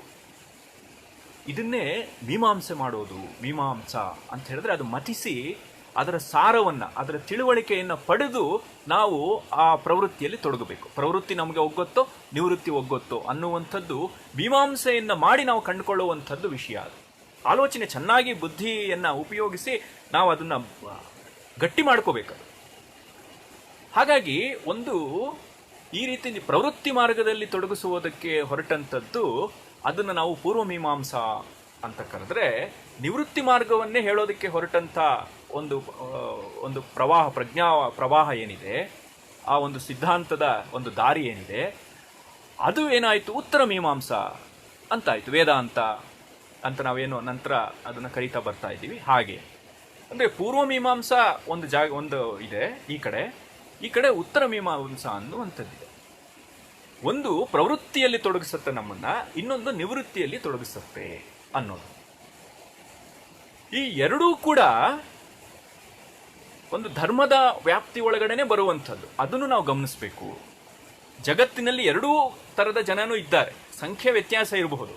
ಆದರೆ ಎರಡೂ ರೀತಿಯ ಜನಗಳು ಇರೋದರಿಂದ ನಮಗೆ ಬೇಕಾದಂಥದ್ದನ್ನು ನಾವು ಆರಿಸ್ಕೊಳ್ಳುವಂಥ ಸ್ವಾತಂತ್ರ್ಯ ನಮ್ಮ ಮನೋಧರ್ಮಕ್ಕೆ, ನಮ್ಮ ಭಾವ ಬುದ್ಧಿ ಸಂಸ್ಕಾರಗಳಿಗೆ ಯಾವುದು ಒಗ್ಗತ್ತೆ ಅದನ್ನು ನಾವು ಅರಿತುಕೊಂಡು ಅದ್ರ ಪ್ರಕಾರ ಜೀವನವನ್ನು ರೂಢಿಸ್ಕೋಬೇಕು ಅನ್ನುವಂಥದ್ದನ್ನೇ ಪರಂಪರೆ ಹೇಳ್ತಿರುವಂಥದ್ದು. ಎಲ್ಲರೂ ಸನ್ಯಾಸ ತಗೋಬೇಕು ಅಥವಾ ಎಲ್ಲರೂ ಕೂಡ ಪ್ರವೃತ್ತಿಯಲ್ಲೇ ಇರಬೇಕು ಹೀಗಲ್ಲ. ನಮ್ಮ ಸಂಸ್ಕಾರ, ನಮ್ಮ ಒಂದು ತಿಳುವಳಿಕೆ, ಈ ರೀತಿಯ ಒಂದು ನಿಲುವಿನಿಂದಲೇ ಇದೆರಡನ್ನೂ ನಾವು ದಕ್ಕಿಸ್ಕೋಬೇಕು ಅನ್ನುವಂಥದ್ದು ಪರಂಪರೆ ಹೇಳೋದಕ್ಕೆ ಹೊರಟಿರುವಂಥದ್ದು. ಇದನ್ನು ನಾವು ಎಲ್ಲಿ ನೋಡ್ಬೋದು ಅಂತ ಹೇಳಿದ್ರೆ, ಶಂಕರಾಚಾರ್ಯರು ಗೀತಾಭಾಷ್ಯದ ಅವತರಣಿಕೆಯಲ್ಲೇ ಇದನ್ನು ಬಹಳ ಸ್ಪಷ್ಟವಾಗಿ ಹೇಳಿಬಿಡ್ತಾರೆ. ಈ ಧರ್ಮ ಅನ್ನುವಂಥದ್ದು, ಧರ್ಮಕ್ಕೆ ಎರಡು ಆಯಾಮಗಳಿವೆ. ಒಂದು ಪ್ರವೃತ್ತಿ ಧರ್ಮ ಇದೆ, ಇನ್ನೊಂದು ನಿವೃತ್ತಿ ಧರ್ಮ ಇದೆ. ಈ ಎರಡೂ ಕೂಡ ಒಂದೇ ಮೂಲದಿಂದ ಬಂದಿದ್ದು. ಇದು ಬಹಳ ಮುಖ್ಯವಾಗಿರುವಂಥದ್ದು. ಸಾಮಾನ್ಯವಾಗಿ ಇವಾಗ ಏನಾಗ್ಬಿಟ್ಟಿದೆ ಅಂತ ಹೇಳಿದ್ರೆ, ನಿವೃತ್ತಿ ಮಾರ್ಗ ಅನ್ನುವಂಥದ್ದೇ ಶ್ರೇಷ್ಠ, ಪ್ರವೃತ್ತಿ ಮಾರ್ಗ ಅನ್ನುವಂಥದ್ದು ಕನಿಷ್ಠ, ಈ ರೀತಿಯ ಅಪವ್ಯಾಖ್ಯೆಗಳೆಲ್ಲ ಬಂದಿರೋದ್ರಿಂದ ಇದು ಪರಂಪರೆಯನ್ನು ಸಾಕಷ್ಟು ಹಾನಿ ಮಾಡಿದೆ. ಹಾಗಾಗಿ ಇಲ್ಲಿ ನಾವು ಗಮನಿಸಬೇಕಾಗಿರುವಂಥದ್ದು ಎರಡೂ ಕೂಡ, ಪ್ರವೃತ್ತಿ ನಿವೃತ್ತಿ ಎರಡೂ ಕೂಡ ಒಂದೇ ಮೂಲದಿಂದ ಬಂದಂಥದ್ದು ಅನ್ನೋದನ್ನ ಗಮನಿಸಬೇಕು. ಅದಕ್ಕೆ ಆಚಾರ್ಯರು ಹೇಳುವಂಥ ಮಾತುಗಳು ಇಲ್ಲಿ ತುಂಬ ಚೆನ್ನಾಗಿದೆ. ಏನು ಅಂತ ಹೇಳಿದ್ರೆ, ಭಗವಂತ ಈ ಜಗತ್ತನ್ನು ಸೃಷ್ಟಿ ಮಾಡಿ ಇದಕ್ಕೊಂದು ವ್ಯವಸ್ಥೆ ಬೇಕು ಅನ್ನೋ ಕಾರಣಕ್ಕೆ ಮರೀಚಿ ಮೊದಲಾದವ ಪ್ರಜಾಪತಿಗಳನ್ನು ಮೊದಲು ಸೃಷ್ಟಿ ಮಾಡಿ ಅವರಿಗೆ ಏನು ಮಾಡ್ದ ಅಂತ ಹೇಳಿದ್ರೆ, ವೇದದಲ್ಲಿ ಹೇಳಿರುವಂಥ ಪ್ರವೃತ್ತಿ ಲಕ್ಷಣವಾದ ಧರ್ಮವನ್ನು ತಿಳಿಸಿಕೊಟ್ಟ ಅಂತೇಳಿ. ಜಗತ್ತನ್ನು ಸೃಷ್ಟಿ ಮಾಡಿದ ಮೇಲೆ ಅವನು ಮಾಡಿದ್ದು ಪ್ರವೃತ್ತಿ ಲಕ್ಷಣವನ್ನು, ಧರ್ಮಕ್ಕಿರುವಂಥ ಪ್ರವೃತ್ತಿ ಮಾರ್ಗವನ್ನು ಮರೀಚಿ ಮೊದಲಾದ ಪ್ರಜಾಪತಿಗಳಿಗೆ ಅದನ್ನ ಹೇಳಿದ. ಆ ಮೂಲಕ ಆ ಒಂದು ದಾರಿಯನ್ನ ಅವನು ಮುಂದುವರಿಸಿದ, ತೊಡಗಿಸಿದ ಅಂಥೇಳಿ. ಆಮೇಲೆ ಏನು ಮಾಡ್ದ ಅಂತ ಹೇಳಿದ್ರೆ, ಸನಕ ಸನಂದನ ಇಂಥವ್ರನ್ನೆಲ್ಲ ಸೃಷ್ಟಿ ಮಾಡಿ ಅವರಿಗೆ ವೈರಾಗ್ಯ ರೂಪದ ನಿವೃತ್ತಿ ಲಕ್ಷಣವಾದ ಧರ್ಮವನ್ನು ಹೇಳಿದ. ಎರಡನ್ನೂ ಹೇಳಿದಂಥವನು ಅವನೇ, ಭಗವಂತನೇ ಸೃಷ್ಟಿಯಲ್ಲಿ ಮಾಡಿದಂಥ ಒಂದು ವ್ಯವಸ್ಥೆ. ಇದನ್ನ ನಾವು ಗಮನಿಸಬೇಕು ಅಂತೇಳಿ. ಮುಂದೆ ಚೆನ್ನಾಗಿ ಹೇಳ್ತಾರೆ ಆಚಾರ್ಯರು, ದ್ವಿವಿಧೋ ಹಿ ವೇದೋಕ್ತೋ ಧರ್ಮ ಪ್ರವೃತ್ತಿ ಲಕ್ಷಣೋ ನಿವೃತ್ತಿ ಲಕ್ಷಣಶ್ಚ ಜಗತಃ ಸ್ಥಿತಿ ಕಾರಣಂ. ಇದು ಎರಡೂ ಕೂಡ ವೇದವೇ ಹೇಳಿರುವಂಥದ್ದು. ವೇದ ಹೇಳಿರುವಂಥದ್ದು ಯಾಕೆ ನಮಗೆ ಇಲ್ಲಿ ಮುಖ್ಯ, ವೇದ ಯಾಕೆ ಹೇಳಕ್ಕೆ ಹೊರಟಿದೆ ಇದನ್ನ ಅನ್ನೋದನ್ನು ನಾವು ಗಮನಿಸಬೇಕು. ವೇದ ಈ ಪ್ರವೃತ್ತಿ ಲಕ್ಷಣ ಮತ್ತೆ ನಿವೃತ್ತಿ ಲಕ್ಷಣ ಅನ್ನುವಂಥ ಈ ಧರ್ಮದ ಎರಡು ದಾರಿಗಳನ್ನು ಹೇಳ್ತಾ ಇದೆಯಲ್ಲ, ಇದು ಯಾಕೆ ಹೇಳಿದೆ ಅಂತ ಹೇಳಿದ್ರೆ, ಈ ಧರ್ಮವೇ ಜಗತ್ತಿನ ಸ್ಥಿತಿ ಕಾರಣ. ಜಗತ್ತಿಗೆ ಒಂದು ಸ್ಥಿತಿ ಒದಗಬೇಕು, ಜಗತ್ತು ನಿಲ್ಲಬೇಕು, ಜಗತ್ತು ಪ್ರವೃತ್ತಿಯಲ್ಲಿ, ಜಗತ್ತು ನಡಿಬೇಕು ಅಂತಿದ್ರೆ ಈ ಎರಡು ಪ್ರವೃತ್ತಿಗಳು ಆ ಜಗತ್ತಿನಲ್ಲಿ ಇರುತ್ತೆ ಅನ್ನೋ ನೆಲೆಯಲ್ಲಿ ಈ ಪ್ರವೃತ್ತಿ ನಿವೃತ್ತಿಗಳನ್ನ ಅವನು ಯಾರು ಭಗವಂತನೇ ಸೃಷ್ಟಿ ಮಾಡಿದಂಥ ಒಂದು ವ್ಯವಸ್ಥೆ ಅನ್ನೋದನ್ನ ಆಚಾರ್ಯರು ಹೇಳ್ತಾರೆ. ಆಮೇಲೆ ಮುಂದಕ್ಕೆ ಇನ್ನೊಂದು ಮಾತನ್ನ ಅವರು ಹೇಳ್ತಾರೆ. ಏನು ಅಂತ ಹೇಳಿದ್ರೆ, ಈ ಸದ್ಗುಣಗಳನ್ನ ಮೈಗೂಡಿಸಿಕೊಂಡಂಥವರು ಅನುಷ್ಠಾನದ ಮೂಲಕ ಧರ್ಮದ ಸ್ಥಾಪನೆಯನ್ನ ಮಾಡಲಿ ಅನ್ನೋ ಕಾರಣಕ್ಕೆ ಭಗವಂತ ಉಪದೇಶ ಮಾಡಿದಂಥ ಶಾಸ್ತ್ರವೇ ಅದು ವೇದವ್ಯಾಸರ ಮೂಲಕ 700 ಶ್ಲೋಕಗಳಲ್ಲಿ ಭಗವದ್ಗೀತೆ ಅನ್ನುವಂಥ ಗ್ರಂಥ ರೂಪದಲ್ಲಿ ಪ್ರಕಟ ಆಯಿತು ಅನ್ನುವಂಥದ್ದು ಆಚಾರ್ಯರೇ ಹೇಳುವಂಥ ಒಂದು ಮಾತು. ಅದು ಬಹಳ ಅದ್ಭುತವಾದಂಥ ಒಂದು ಮಾತು. ಅಂದರೆ ಇಲ್ಲಿ ನಾವು ಗಮನಿಸಬೇಕಾಗಿರುವಂಥದ್ದು, ಅವರಿಗೆ ಒಳ್ಳೆ ಆಶಯ ಇದೆ. ಒಳ್ಳೆ ಆಶಯದಿಂದ ಅವರು ಅನುಷ್ಠಾನ ಮಾಡ್ತಾ ಇರುವಂಥ ಒಂದು ಧರ್ಮ ಮಾರ್ಗ ಏನಿದೆ, ಆ ಧರ್ಮ ಮಾರ್ಗವನ್ನು ಪ್ರಚಾರವಾಗಬೇಕು ಅನ್ನೋ ಕಾರಣಕ್ಕಾಗಿ ಈ ಭಗವದ್ಗೀತೆ ಅನ್ನುವಂಥದ್ದು ವೇದವ್ಯಾಸರ ಮೂಲಕ 700 ಶ್ಲೋಕಗಳಲ್ಲಿ ಸಂಗ್ರಹವಾಯಿತು ಅನ್ನುವಂಥದ್ದು ಒಂದು ತಾತ್ಪರ್ಯ. ಇಲ್ಲಿ ಯಾಕೆ ಈ ಮಾತನ್ನ ಇಷ್ಟು ವಿಸ್ತಾರ ಮಾಡಬೇಕಾಯಿತು ಅಂತ ಹೇಳಿದ್ರೆ, ಪ್ರವೃತ್ತಿ ಮತ್ತೆ ನಿವೃತ್ತಿ ಧರ್ಮ ಅನ್ನುವಂಥದ್ದು ಒಂದೇ ನಾಣ್ಯದ ಎರಡು ಮುಖಗಳು, ಒಂದೇ ಸಂಸ್ಕೃತಿಯಲ್ಲೇ ಬಂದಂಥದ್ದು ಎರಡು ನಿಲುವುಗಳು ಅನ್ನೋದನ್ನ ನಾವು ಗಟ್ಟಿ ಮಾಡಿಕೊಳ್ಳದೆ ಇದ್ರೆ ನಮಗೆ ಸಾಕಷ್ಟು ಮುಂದೆ ಅಪಾಯವಾಗುವಂಥದ್ದು ಉಂಟು. ಪರಂಪರೆಯನ್ನು ಅರ್ಥ ಮಾಡ್ಕೊಳ್ಳೋದಕ್ಕೆ ನಾವು ಸೋಲ್ತೀವಿ. ಹಾಗಾಗಿ ಇದು ಬಹಳ ಮುಖ್ಯ. ಹಾಗಾಗಿ ಭಗವದ್ಗೀತೆಗೆ 2 ಆಯಾಮಗಳಿವೆ. ಭಗವದ್ಗೀತೆ ಕೆಲವರಿಗೆ ಮೋಕ್ಷಶಾಸ್ತ್ರ ಹೇಗುವೋ ಅದು ಧರ್ಮಶಾಸ್ತ್ರವೂ ಹೌದು. ಪ್ರವೃತ್ತಿಯನ್ನು ತೊಡಗಿಸೋದಿಕ್ಕೂ, ಪ್ರವೃತ್ತಿಯಲ್ಲಿ ನಮ್ಮನ್ನು ನಿಲ್ಲಿಸೋದಿಕ್ಕೂ ಕೂಡ ಇದೇ ಭಗವದ್ಗೀತೆ ಒದಗತ್ತೆ. ಅದನ್ನು ನಾವು ಅರ್ಥ ಮಾಡ್ಕೋಬೇಕು ಅಂತ. ಹಾಗಾಗಿ ಇಲ್ಲಿ DVG ಅವರು ಹೇಳೋದಕ್ಕೆ ಹೊರಟಿರುವಂಥದ್ದು, ಪ್ರವೃತ್ತಿಯಲ್ಲಿ ಯಾರಿದ್ದಾರೆ ಅಂಥವ್ರಿಗೆ ಈ ಭಗವದ್ಗೀತೆ ಹೇಗೆ ನೆರವಾಗತ್ತೆ, ಇದು ಅವರ ಉದ್ದೇಶದಲ್ಲಿದ್ದಂಥದ್ದು ಅನ್ನೋದನ್ನ ನಾವು ಇಲ್ಲಿ ಗಮನಿಸಬೇಕು ಅಂತೇಳಿ. ಹಾಗಾಗಿ ಅವರಿಗಿಲ್ಲಿ ಈ ನಿವೃತ್ತಿ ಮಾರ್ಗದಲ್ಲಿ ಏನು ಅಂತ ಹೇಳಿದ್ರೆ, ಅಥಾತೋ ಬ್ರಹ್ಮ ಜಿಜ್ಞಾಸ ಅನ್ನುವಂಥದ್ದು. ನಿವೃತ್ತಿ ಮಾರ್ಗದ ಒಂದು ಉದ್ದೇಶ ಸಂಕಲ್ಪ ಏನಾಗಿರುತ್ತೆ ಅಂತ ಹೇಳಿದ್ರೆ, ಬ್ರಹ್ಮ ಜಿಜ್ಞಾಸೆಯನ್ನು ಮಾಡಬೇಕು. ಬ್ರಹ್ಮ ಅನ್ನುವಂಥದ್ದು ಏನು? ನಮ್ಮ ಒಳಗಡೆ ಇರುವಂಥ ಆತ್ಮ, ಇಡೀ ಏನು ಎಲ್ಲವನ್ನೂ ಆವರಿಸಿಕೊಂಡಿರುವಂಥ ಒಂದು ತತ್ವ ಇತ್ಯಾದಿಗಳೇನೆಲ್ಲ ಬ್ರಹ್ಮಕ್ಕೆ ಇದೆ. ಈ ವೇದಾಂತ ಅನ್ನುವಂಥದ್ದು ಅಂದರೆ ನಿವೃತ್ತಿ ಧರ್ಮ ಜಿಜ್ಞಾಸೆ ಮಾಡಬೇಕಾಗಿರುವಂಥದ್ದು ಅದನ್ನ, ಬ್ರಹ್ಮ ಜಿಜ್ಞಾಸೆಯನ್ನ. ಆದರೆ ಈ ಪ್ರವೃತ್ತಿಗೆ ಹೊರಟಂಥದ್ದು, ಅದಕ್ಕೆ ಪೂರ್ವ ಮೀಮಾಂಸದ ಮೊದಲನೇ ಸೂತ್ರವೇ ಅಥಾತೋ ಧರ್ಮ ಜಿಜ್ಞಾಸ, ಇನ್ನು ಮೇಲೆ ನಾವು ಧರ್ಮ ಜಿಜ್ಞಾಸೆಯನ್ನು ಮಾಡಬೇಕು ಅಂತ. ಯಾಕೆ ಅಂದರೆ ಇಲ್ಲಿ ನಾನು ಏನು ಮಾಡಬೇಕು? ನಾನು ಗೃಹಸ್ಥ, ಸಂಸಾರಿ, ಈ ಸಮಾಜದಲ್ಲಿರುವಂಥವನು. ನನಗೆ ಇಲ್ಲಿ ಏನೇನೋ 10 ತೊಂದರೆಗಳು, ತಾಪತ್ರಯಗಳು ಎಲ್ಲ ಬರ್ತಾ ಇರುತ್ತೆ. ಇದನ್ನ ನಾನು ಹೇಗೆ ಎದುರಿಸಬೇಕು? ನನ್ನ ಕರ್ಮಗಳನ್ನು ನಾನು ಹೇಗೆ ಮಾಡಬೇಕು? ಹಾಗಾಗಿ ನಾನು ಇಲ್ಲಿ ಅಧರ್ಮ ಯಾವುದು, ಧರ್ಮ ಯಾವುದು ಅನ್ನುವಂಥ ಜಿಜ್ಞಾಸೆ ಇಲ್ಲಿ ಮಾಡಬೇಕು ನಾನು. ಹಾಗಾಗಿ ಅದು ಧರ್ಮದಲ್ಲಿ ನಾನು ಈ ನೆಲೆಯಲ್ಲಿ ಪ್ರವೃತ್ತಿ ಸ್ವರೂಪದಲ್ಲಿ ನಿಂತು, ಪ್ರವೃತ್ತಿ ನೆಲೆಯಲ್ಲಿ ನಿಂತು ನಾನು ಇಲ್ಲಿ ಧರ್ಮವನ್ನು ಜಿಜ್ಞಾಸೆ ಮಾಡಬೇಕು ಅನ್ನುವಂಥದ್ದು. ಹಾಗಾಗಿ DVG ಅವರು ಇದನ್ನ ಜೀವನ ಧರ್ಮಯೋಗ ಅಂತ ಕರೆದರು. ಅವರು ಇಲ್ಲಿ ಮೋಕ್ಷ ಅನ್ನುವಂಥದ್ದನ್ನ ಅವರು ಸದ್ಯಕ್ಕೆ ಅದನ್ನ ತಿರಸ್ಕಾರ ಮಾಡ್ತಿಲ್ಲ. ಶಾಸ್ತ್ರ ಮುಂದೆ ಅದು ಬರುತ್ತೆ, ಆ ವಿಷಯಗಳು ಸಾಕಷ್ಟು. ಆದರೆ ಸದ್ಯದಲ್ಲಿ ಇದು ಪ್ರವೃತ್ತಿ ಧರ್ಮವಾಗಿ ಇದನ್ನ ನೋಡೋಣ. ನಮಗೆ ಸದ್ಯದಲ್ಲಿ ಇವಾಗ ಒಂದು ಸಮಸ್ಯೆ ಇದೆ, ನಮಗೆ ಆ ಸಮಸ್ಯೆಯಿಂದ ಬಿಡುಗಡೆ ಆಗಬೇಕು ಅಂತ. ಇದು ಹೇಗೆ ಅಂತ ಹೇಳಿದ್ರೆ, ಈ ವೈರಸ್ ಹೇಗೆ ಬರುತ್ತೆ, ಇದು ಹೇಗೆ ಅಟ್ಯಾಕ್ ಮಾಡುತ್ತೆ ಇತ್ಯಾದಿಗಳೆಲ್ಲ ಅದು ಒಂದು ಫಿಲಾಸಫಿ ಆಫ್ ಸೈನ್ಸ್ ಅನ್ನೋ ದೃಷ್ಟಿಯಲ್ಲಿ ತಗೊಂಡು ಯೋಚನೆ ಮಾಡುವಂಥದ್ದು. ಅದು ಕೆಲವರು ಯಾರೋ ಮಾಡ್ತಿರ್ತಾರೆ, ಅದು ಅವರ ಕ್ಷೇತ್ರ ಅದು ಅಲ್ವಾ. ಇದು ಹೇಗೆ, ಇದಕ್ಕೆ ವ್ಯಾಕ್ಸಿನ್ ಹೇಗೆ ಕಂಡುಹಿಡಿಯೋದು, ಇದಕ್ಕೆ ಹೇಗೆ ಇದ್ರ ವಿರುದ್ಧ ಕೆಲಸ ಮಾಡುವಂಥ ಇನ್ನೊಂದು ಇದನ್ನು ಹೇಗೆ ಸೃಷ್ಟಿ ಮಾಡುವಂಥದ್ದು ವ್ಯಾಕ್ಸಿನ್ಗೆ ಪೂರಕವಾಗಿ ಇತ್ಯಾದಿಗಳೆಲ್ಲ ಅದು ಕೆಲವರು ಮಾಡ್ತಿರ್ತಾರೆ. ಆದರೆ ನಮ್ಮಂಥ ಸಾಮಾನ್ಯರಿಗೇನು, ಅದು ಹೇಗಾದ್ರೂ ಮಾಡ್ಕೊಳ್ಳಿನಪ್ಪ, ಈಗ ಒಂದು ಸಮಸ್ಯೆ ಇದೆ ನನಗೆ, ನಾಳೆಯಿಂದ ನಾನು ರಸ್ತೆಗೆ ಆರಾಮಾಗಿ ಹೋಗಿ ಓಡಾಡಬೇಕು, ನಾನು ಸದ್ಯಕ್ಕೆ ಬಂದಿರುವಂಥ ಒಂದು ಸಮಸ್ಯೆಗೆ ಪರಿಹಾರ ಆಗಬೇಕು, ಇದು ನಮ್ಮ ನಿಲುವು. ಆ ಥರದವ್ರ ಸಂಖ್ಯೆನೇ ಜಾಸ್ತಿ. ಹಾಗಾಗಿ ಇಲ್ಲಿ DVG ಅವರು ಹೇಳಕ್ಕೆ ಹೊರಟಿರುವಂಥದ್ದು, ಹೀಗೆ ನಮ್ಮ ಕಾಲದಲ್ಲಿ ಒಂದು ಸಮಸ್ಯೆ ಇದೆ, ನನಗೊಂದು ಸಮಸ್ಯೆ ಬಂದಿದೆ, ಅದನ್ನ ಬಗೆಹರಿಸ್ಕೊಳ್ಳೋದಕ್ಕೋಸ್ಕರ ನಾವು ಇದನ್ನ ಧರ್ಮಶಾಸ್ತ್ರ, ಜೀವನ ಧರ್ಮಯೋಗ ಅಂತ ಕರೆಯೋದು. ಜೀವನ ಇದೆ, ಜೀವನವನ್ನು ಹೇಗೆ ನಡೆಸಬೇಕು ಅನ್ನೋದಕ್ಕೆ ಒಂದಿದೆ, ಧರ್ಮ ಇದೆ ಅಲ್ವಾ. ಇದು ಎರಡನ್ನ ಸಂಯೋಗ ಮಾಡಿ ಯೋಗ ಮಾಡಿದ್ರು. ಎರಡನ್ನೂ ಜೀವನವನ್ನ ಧರ್ಮವನ್ನ ಒಂದಾಗಿಸುವ ಒಂದು ಯೋಜನೆ ಏನಿದೆ ಅದು ಜೀವನ ಧರ್ಮ ಯೋಗ ಅಂಥೇಳಿ ಆಯಿತು ಅನ್ನೋದನ್ನ ನಾವು ಇಲ್ಲಿ ಗಮನಿಸಬೇಕು. ಹಾಗಾಗಿ ಪೂರ್ವಮೀಮಾಂಸದ ಧರ್ಮದ ವ್ಯಾಖ್ಯೆನೇ ಬಹಳ ಚೆನ್ನಾಗಿದೆ. ಅದು ಅಥಾಥೋ ಧರ್ಮ ಜಿಜ್ಞಾಸ ಅಂತ ಹೇಳಿದ ಮೇಲೆ ಧರ್ಮ ಅಂದ್ರೆ ಏನು, ಧರ್ಮ ಜಿಜ್ಞಾಸೆಯನ್ನು ಮಾಡೋಣ ಅಂತ ಹೇಳಿದ್ರು. ಆ ಧರ್ಮ ಜಿಜ್ಞಾಸೆಯನ್ನು ಮಾಡಿದ ಮೇಲೆ ಅವ್ರು ಏನು ಹೇಳಿದ್ರು ಅಂತ ಹೇಳಿದ್ರೆ ಧರ್ಮ ಅಂದ್ರೆ ಏನು ಅಂತ ಪ್ರಶ್ನೆ ಬರುತ್ತೆ. ಆ ಧರ್ಮ ಅಂದ್ರೆ ಏನಪ್ಪಾ ಅಂತ ಹೇಳಿದ್ರೆ ಚೋದನ ಲಕ್ಷಣಾರ್ಥೋ ಧರ್ಮ ಅಂತ ಕರೆದು, ಚೋದನೆಯನ್ನ ಉಂಟು ಮಾಡುವಂಥದ್ದು, ಚೋದನೆ ಮಾಡುವಂಥದ್ದೇ ಧರ್ಮ ಅಂಥೇಳಿ ಧರ್ಮದ ಲಕ್ಷಣವನ್ನು ಮಾಡಿದ್ರು. ಚೋದನೆ ಮಾಡುವಂಥದ್ದು ಅಂತ ಹೇಳಿದ್ರೆ ಏನು ಅಂತ ಹೇಳಿದ್ರೆ ಪ್ರವೃತ್ತಿಯನ್ನ, ಅಂದ್ರೆ ನಿಮ್ಗೆ ವಿಧಿಯನ್ನ ಮಾಡಬೇಕು. ನೀನು ಹೀಗೆ ಮಾಡಬೇಕು, ನಿನಗೆ ಒಂದು ದಿಕ್ಕನ್ನ ಕಾಣಿಸುತ್ತೆ, ಅದು ಕಮಾಂಡ್ ಮಾಡುತ್ತೆ, ನೀನು ಹೀಗೆ ಮಾಡತಕ್ಕದ್ದು ಅಂದ್ರೆ ಜೀವನದಲ್ಲಿ ತೊಡಗಿಸೋದಿಕ್ಕೆ ನಿನ್ನನ್ನ ಅದು ಪ್ರಚೋದನೆ ಮಾಡುತ್ತೆ. ಜೀವನದಲ್ಲಿ ನೀನು ಹೀಗೆ ತೊಡಗಬೇಕಪ್ಪ ಅಂತೇಳಿ ಹೇಳುತ್ತೆ. ಹಾಗಾಗಿ ನನಗೆ ಇದು ಮುಖ್ಯ. ಹಾಗೆ ಜೀವನದ ಕಡೆಗೆ ಮುಖ ಮಾಡುವಂತ ಒಂದು ಕ್ರಮ ಇದೆಯಲ್ಲ, ಅದು ಪೂರ್ವಮೀಮಾಂಸದ.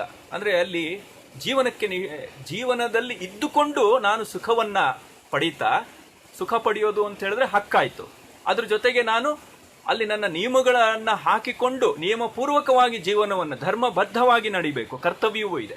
ಹಾಗಾಗಿ ನನ್ನ ಹಕ್ಕು ಕರ್ತವ್ಯಗಳ ಒಂದು ಸಮತೋಲನದಲ್ಲಿ ಜೀವನದ ಸಾಕ್ಷಾತ್ಕಾರವನ್ನ, ಜೀವನದ ಸುಖವನ್ನ, ಜೀವನದ ಸಾರ್ಥಕತೆಯನ್ನು ಕಂಡುಕೊಳ್ಳುವಂತಹ ವಿಧಾನ ಇದೆಯಲ್ಲ, ಇದು ಇಲ್ಲಿ ಅಥಾಥೋ ಧರ್ಮ ಜಿಜ್ಞಾಸೆಗೆ ಮೂಲವಾಗಿರುತ್ತೆ.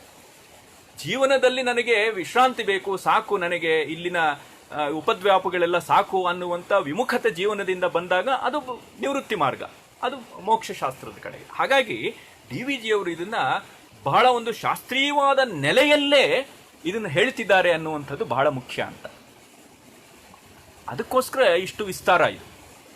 ಹಾಗಾಗಿ ನಾವಿಲ್ಲಿ ಗಮನಿಸಬೇಕಾಗಿರುವಂಥದ್ದು DVG ಅವರ ಹೇಗೆ ಅದು ಶಾಸ್ತ್ರದ ಒಳಗಡೆನೆ ಇರುವಂಥ ಸ್ವಾರಸ್ಯಗಳನ್ನ ಆ ಶಾಸ್ತ್ರದ ಭಾರ ಇಲ್ಲದೆ ಬಹಳ ಹಗುರವಾಗಿ ಅದನ್ನ ಅಪ್ಲೈ ಮಾಡ್ತಿದ್ದಾರೆ ಅನ್ನುವಂಥದ್ದು ಬಹಳ ಸ್ವಾರಸ್ಯ. ಅವ್ರ ಎಲ್ಲ ಬರವಣಿಗೆಗಳಲ್ಲೂ ಹಾಗೆ, ಅದು ಎಲ್ಲೂ ಶಾಸ್ತ್ರ ಅಂತ ಅನ್ಸೋಲ್ಲ, ಆದ್ರೆ ಒಂದು ಶಾಸ್ತ್ರದ ಒಂದು ಕ್ರಮಗಳನ್ನೇ ಅನುಸರಿಸಿ ಅವರು ನಿರೂಪಣೆಯನ್ನು ಮಾಡ್ತಿರ್ತಾರೆ. ಆದ್ರೆ ಇದು ಶಾಸ್ತ್ರ ಅಂತಲ್ಲ, ಹೇಗೆ ಒಂದು ರೀತಿ ಅದು ಮ್ಯಾಥಮೆಟಿಕ್ಸ್ ಇಲ್ಲದೆ ಫಿಸಿಕ್ಸ್ನ ಹೇಳೋ ತರ, ಅಷ್ಟು ಸುಲಭಕ್ಕೆ ಅವರು ನಮ್ಮ ಶಾಸ್ತ್ರಗಳನ್ನ ಸಮನ್ವಯ ಮಾಡಿ ಹೇಳ್ತಾ ಹೋಗ್ತಾರೆ ಅನ್ನೋದನ್ನ ನಾವು ಗಮನಿಸಿದ್ರೆ ನಮಗೆ ಆಶ್ಚರ್ಯ ಆಗತ್ತೆ. ಆದರೆ ಒಂದು ಸಂಗತಿ ಅಂತ ಹೇಳಿದ್ರೆ DVG ಅವರು ಶಾಸ್ತ್ರಗಳನ್ನ ಸಂಪ್ರದಾಯ ರೂಪದಲ್ಲೇ, ಅಂದ್ರೆ ಸಾಂಪ್ರದಾಯಿಕವಾಗಿ ಕಲಿತಂಥವ್ರು, ಅದನ್ನು ನಾವು ಗಮನಿಸಬೇಕು ಅಂತ ಹೇಳಿ. ಅವರು ಸಂಪ್ರದಾಯದ ರೀತಿಯಲ್ಲೇ ಈ ಶಾಸ್ತ್ರಗಳನ್ನೆಲ್ಲ ಕಲಿತಂಥವ್ರು ಅಂತ ಹೇಳಿ. ಹಾಗಾಗಿ ಅವ್ರಿಗೆ ಆ ಶಾಸ್ತ್ರಗಳ ಸೂಕ್ಷ್ಮತೆ ಗೊತ್ತಿದೆ, ಎಲ್ಲಿ ಯಾವಾಗ ಅದು ಹೆಚ್ಚು ಅದನ್ನ ಚೆನ್ನಾಗಿ ನಾವು ಬಳಸ್ಕೋಬಹುದು ಅನ್ನುವಂಥದ್ದು ಅವ್ರಿಗೆ ಗೊತ್ತಿರೋದ್ರಿಂದ ಬಹಳ ಅದ್ಭುತವಾಗಿ ಅದನ್ನ ಇಲ್ಲಿ ಸಮನ್ವಯ ಮಾಡ್ತಿದ್ದಾರೆ ಅನ್ನೋದನ್ನ ಗಮನಿಸಬೇಕು. ಸರಿ, ಇಷ್ಟೆಲ್ಲ ಆಯ್ತು, ಇದು ಜೀವನಕ್ಕೋಸ್ಕರನೇ ಹೊರಟಂಥದ್ದು ಅಂತ ಇಟ್ಕೊಳ್ಳೋಣ ಭಗವದ್ಗೀತೆಯನ್ನು. ಮುಂದಕ್ಕೇನು ಅಂತ ಹೇಳಿದ್ರೆ, ಇದು ಎಲ್ರಿಗೂ ಆಗತ್ತಾ ಹಾಗಿದ್ರೆ ಅಂತ ಹೇಳಿದ್ರೆ, ಅದರಲ್ಲಿ DVG ಅವರು ಇದು ನೋಡು, ಎಲ್ರಿಗೂ ಇದು ಆಗತ್ತೆ, ಆದರೆ ಎಲ್ರಿಗೂ ಆಗಿಸುವ ರೀತಿಯಲ್ಲಿ ಇದನ್ನು ನಾವು ಕಾಣಿಸ್ಬೇಕಾಗಿದೆ ಅಂತ ಅವರು ಒಂದು ಸಂಕಲ್ಪವನ್ನು ಮಾಡಿಕೊಂಡು ತೊಡಗಿದಂಥದ್ದು.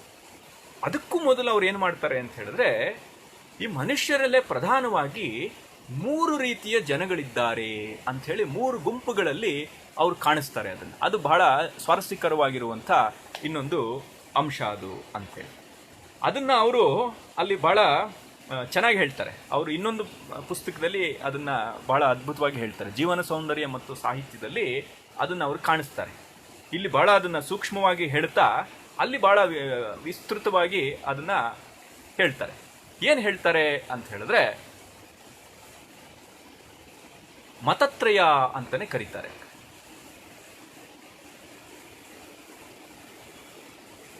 ಈ ಮತತ್ರಯ ಏನು? ಮತತ್ರಯ ಅಂತ ಹೇಳಿದ್ರೆ 3 ರೀತಿಯ ಜನಗಳಿದ್ದಾರೆ ಸಮಾಜದಲ್ಲಿ ನಮ್ಮ ನಡುವೆ ಅಂತ ಹೇಳ್ತಾರೆ. ಅದಕ್ಕೆ ಅವರು ತಗೊಳ್ಳುವಂಥದ್ದು ಉದಾಹರಣೆಗಳು ಕೂಡ ಚೆನ್ನಾಗಿದೆ. ನಾನು ತುಂಬಾ ಡೀಟೇಲ್ ಆಗಿ ಹೋಗೋದಿಲ್ಲ, ಸಂಕ್ಷಿಪ್ತವಾಗಿ ಅದನ್ನ ಇಲ್ಲಿ ಹೇಳ್ತೀನಿ. ಆಸಕ್ತರು ಜೀವನ ಸೌಂದರ್ಯ ಮತ್ತು ಸಾಹಿತ್ಯ ಈ ಕೃತಿಯನ್ನ ನೋಡಬಹುದು. ಉಮರ್ ಖಯಾಮ್ನ ಅವರು ತಗೊಳ್ತಾರೆ. ಉಮರ್ ಖಯಾಮ್ನ ಅವರ ಅನುವಾದವನ್ನೇ ಮಾಡಿದ್ದು ನಮಗೆ ಗೊತ್ತಿದೆ. ಈ ಪ್ರಪಂಚ ಅನಿತ್ಯ, ನಮ್ಮ ದೇಹ ಶಾಶ್ವತವಲ್ಲ, ಇಲ್ಲಿಯ ಸುಖ ಸ್ಥಾಯಿಯಲ್ಲ, ಲೋಕದಲ್ಲಿ ದುಃಖವೇ ಹೆಚ್ಚು, ಸೃಷ್ಟಿಯಲ್ಲಿ ಸತ್ಯ ಎತ್ತಲೆಂದು ಎಷ್ಟು ಹುಡುಕಿದರೂ ಸಿಕ್ಕುವುದಿಲ್ಲ ಎಂದು ಮುಂತಾಗಿ ಜೀವನ ವಿಚಾರದಲ್ಲಿ ಎಲ್ಲರೂ ಹೇಳುವ ನಿರಾಶೆಯ ಮಾತನ್ನೇ ಉಮರ್ ಕವಿಯೂ ಒಪ್ಪಿಕೊಂಡಿದ್ದಾನೆ. ಆದರೆ ಆತನ ಸಿದ್ಧಾಂತವೇನು? ಮನುಷ್ಯನಿಗೆ ಕೊರಗಿ ನರಳುತ್ತಿರುವುದೇ ಗತಿಯೇ, ಮನುಷ್ಯ ಏನು ಮಾಡಬೇಕು ಅಂತ ಹೇಳ್ತಾ ಕರೆಕ್ಟು. ಇದೆಲ್ಲ ಜೀವನದಲ್ಲಿ ದುಃಖ ಇದೆ, ಸುಖ ಬಂದಿರೋದು ಕೂಡ ಅದು ಶಾಶ್ವತವಾಗಿ ಇರೋದಿಲ್ಲ. ಇವತ್ತು ಬಂದಿದ್ದು ಸುಖ ನಾಳೆಗೆ ಅದು ಇರೋಲ್ಲ, ಹೊರಟೋಗುತ್ತೆ. ದುಃಖವೇ ಶಾಶ್ವತ ಅನ್ನೋ ರೀತಿಯಲ್ಲಿ ಇದೆ ಜಗತ್ತು. ಇದಕ್ಕೇನು ಪರಿಹಾರ ಅಂತ ಹೇಳಿದ್ರೆ, ಇರೋದಷ್ಟು ಹೊತ್ತು ಆ ಸುಖವನ್ನು ಅನುಭವಿಸ್ಬಿಡೋಣ. ಇದು ಧೋರಣೆ, ಇದು ಮನೋಧರ್ಮ. ಪ್ರಪಂಚವು ನಶ್ವರವೆಂಬುದೇನೋ ನಿಜ, ಆದರೆ ಇದರಲ್ಲಿ ಇರುವಷ್ಟು ದಿವಸ ಎಷ್ಟು ಸುಖ ಪಡಬಹುದೋ ಅಷ್ಟನ್ನೂ ಪಟ್ಟು ಬಿಡೋಣ. ಹಿಂದಿನವರು ಹುಡುಕಿ ಪಡೆಯದೆ ಹೋದ ತತ್ವವನ್ನು ಮರಳಿ ನಾವು ಏಕೆ ಹುಡುಕಿ ಘಾಸಿ ಪಡಬೇಕು? ಆ ಜೀವನ ರಹಸ್ಯ ಎಂತಾದರೂ ಇರಲಿ, ನಮಗೆ ಇಲ್ಲಿ ಎಷ್ಟು ಸೌಖ್ಯ ಸಂಪಾದನೆ ಸಾಧ್ಯವೋ ಅಷ್ಟನ್ನಾದರೂ ಒಂದೇ ಮನಸ್ಸಿನಿಂದ ಸಾಧಿಸಿ ಅನುಭವಿಸೋಣ ಅನ್ನುವಂಥದ್ದು ಉಮರನ ಒಂದು ನಿಲುವು. ಅಂದರೆ ಈ ದುಃಖ ಸುಖವೇ ಶಾಶ್ವತ ಅಲ್ಲ, ಹಾಗಾಗಿ ಇರೋಷ್ಟು ದಿವಸ ಒಂದು ರೀತಿ ಮಜಾ ಮಾಡಿಬಿಡೋಣ ಅನ್ನೋ ರೀತಿಯಲ್ಲಿ ಒಂದು ನಿಲುವು. ಇದು ಮೊದಲನೇ ಅಭಿಪ್ರಾಯ ಅಂತ. ಇದು ಯಾವುದೋ ಹೊರಗಡೆ ದೇಶದ್ದು ಅಂತ ನಾವೇನು ಅನ್ಕೋಬೇಕಿಲ್ಲ. ಉಮರ್ ಖಯಾಮು ಅವನು ಹೊರಗಡೆ ದೇಶದಲ್ಲಿ ಏನೋ ಪ್ರತಿಪಾದನೆ ಮಾಡ್ದ, ಇದೆಲ್ಲ ಅಲ್ಲ. ನಮ್ಮಲ್ಲೂ ಈ ಥರದ್ದಿದೆ.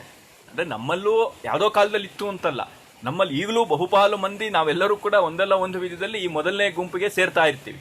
ಇದು ಹೇಗೆ ಅಂತ ಹೇಳಿದ್ರೆ, ಈ ರೀತಿಯ ಒಂದು ನಿಲುವನ್ನು ನಮ್ಮ ದೇಶದಲ್ಲಿ ಪ್ರಕಟ ಮಾಡಿದಂಥವ್ರು, ಈ ರೀತಿಯ ಒಂದು ಮನೋಧರ್ಮದಲ್ಲಿ ಆಲೋಚನೆ ಮಾಡಿದಂಥವ್ರು ಯಾರು ಅಂತ ಹೇಳಿದ್ರೆ ಅವರೇ ಚಾರ್ವಾಕರು. ಆ ಚಾರ್ವಾಕರ ಸಿದ್ಧಾಂತ ಹೇಗಿರುತ್ತೆ ಅಂತ ಹೇಳಿದ್ರೆ, ಯಾವತ್ ಜೀವೇತ್ ಸುಖಂ ಜೀವೇತ್ ಋಣಂ ಕೃತ್ವಾ ಘೃತಂ ಪಿಬೇತ್ ಭಸ್ಮೀಭೂತಸ್ಯ ದೇಹಸ್ಯ ಪುನರಾಗಮನಂ ಕುತಃ. ಋಣಂ ಕೃತ್ವಾ ಘೃತಂ ಪಿಬೇತ್, ಸಾಲನಾದರೂ ಮಾಡಿ ತುಪ್ಪ ತಿಂದುಬಿಡೋಣ ಅಂತೇಳಿ. ಯಾಕೆ ಅಂತ ಹೇಳಿದ್ರೆ, ಏನು ನಾಳೆ ಏನು? ಭಸ್ಮೀಭೂತಸ್ಯ ದೇಹಸ್ಯ ಪುನರಾಗಮನಂ ಕುತಃ.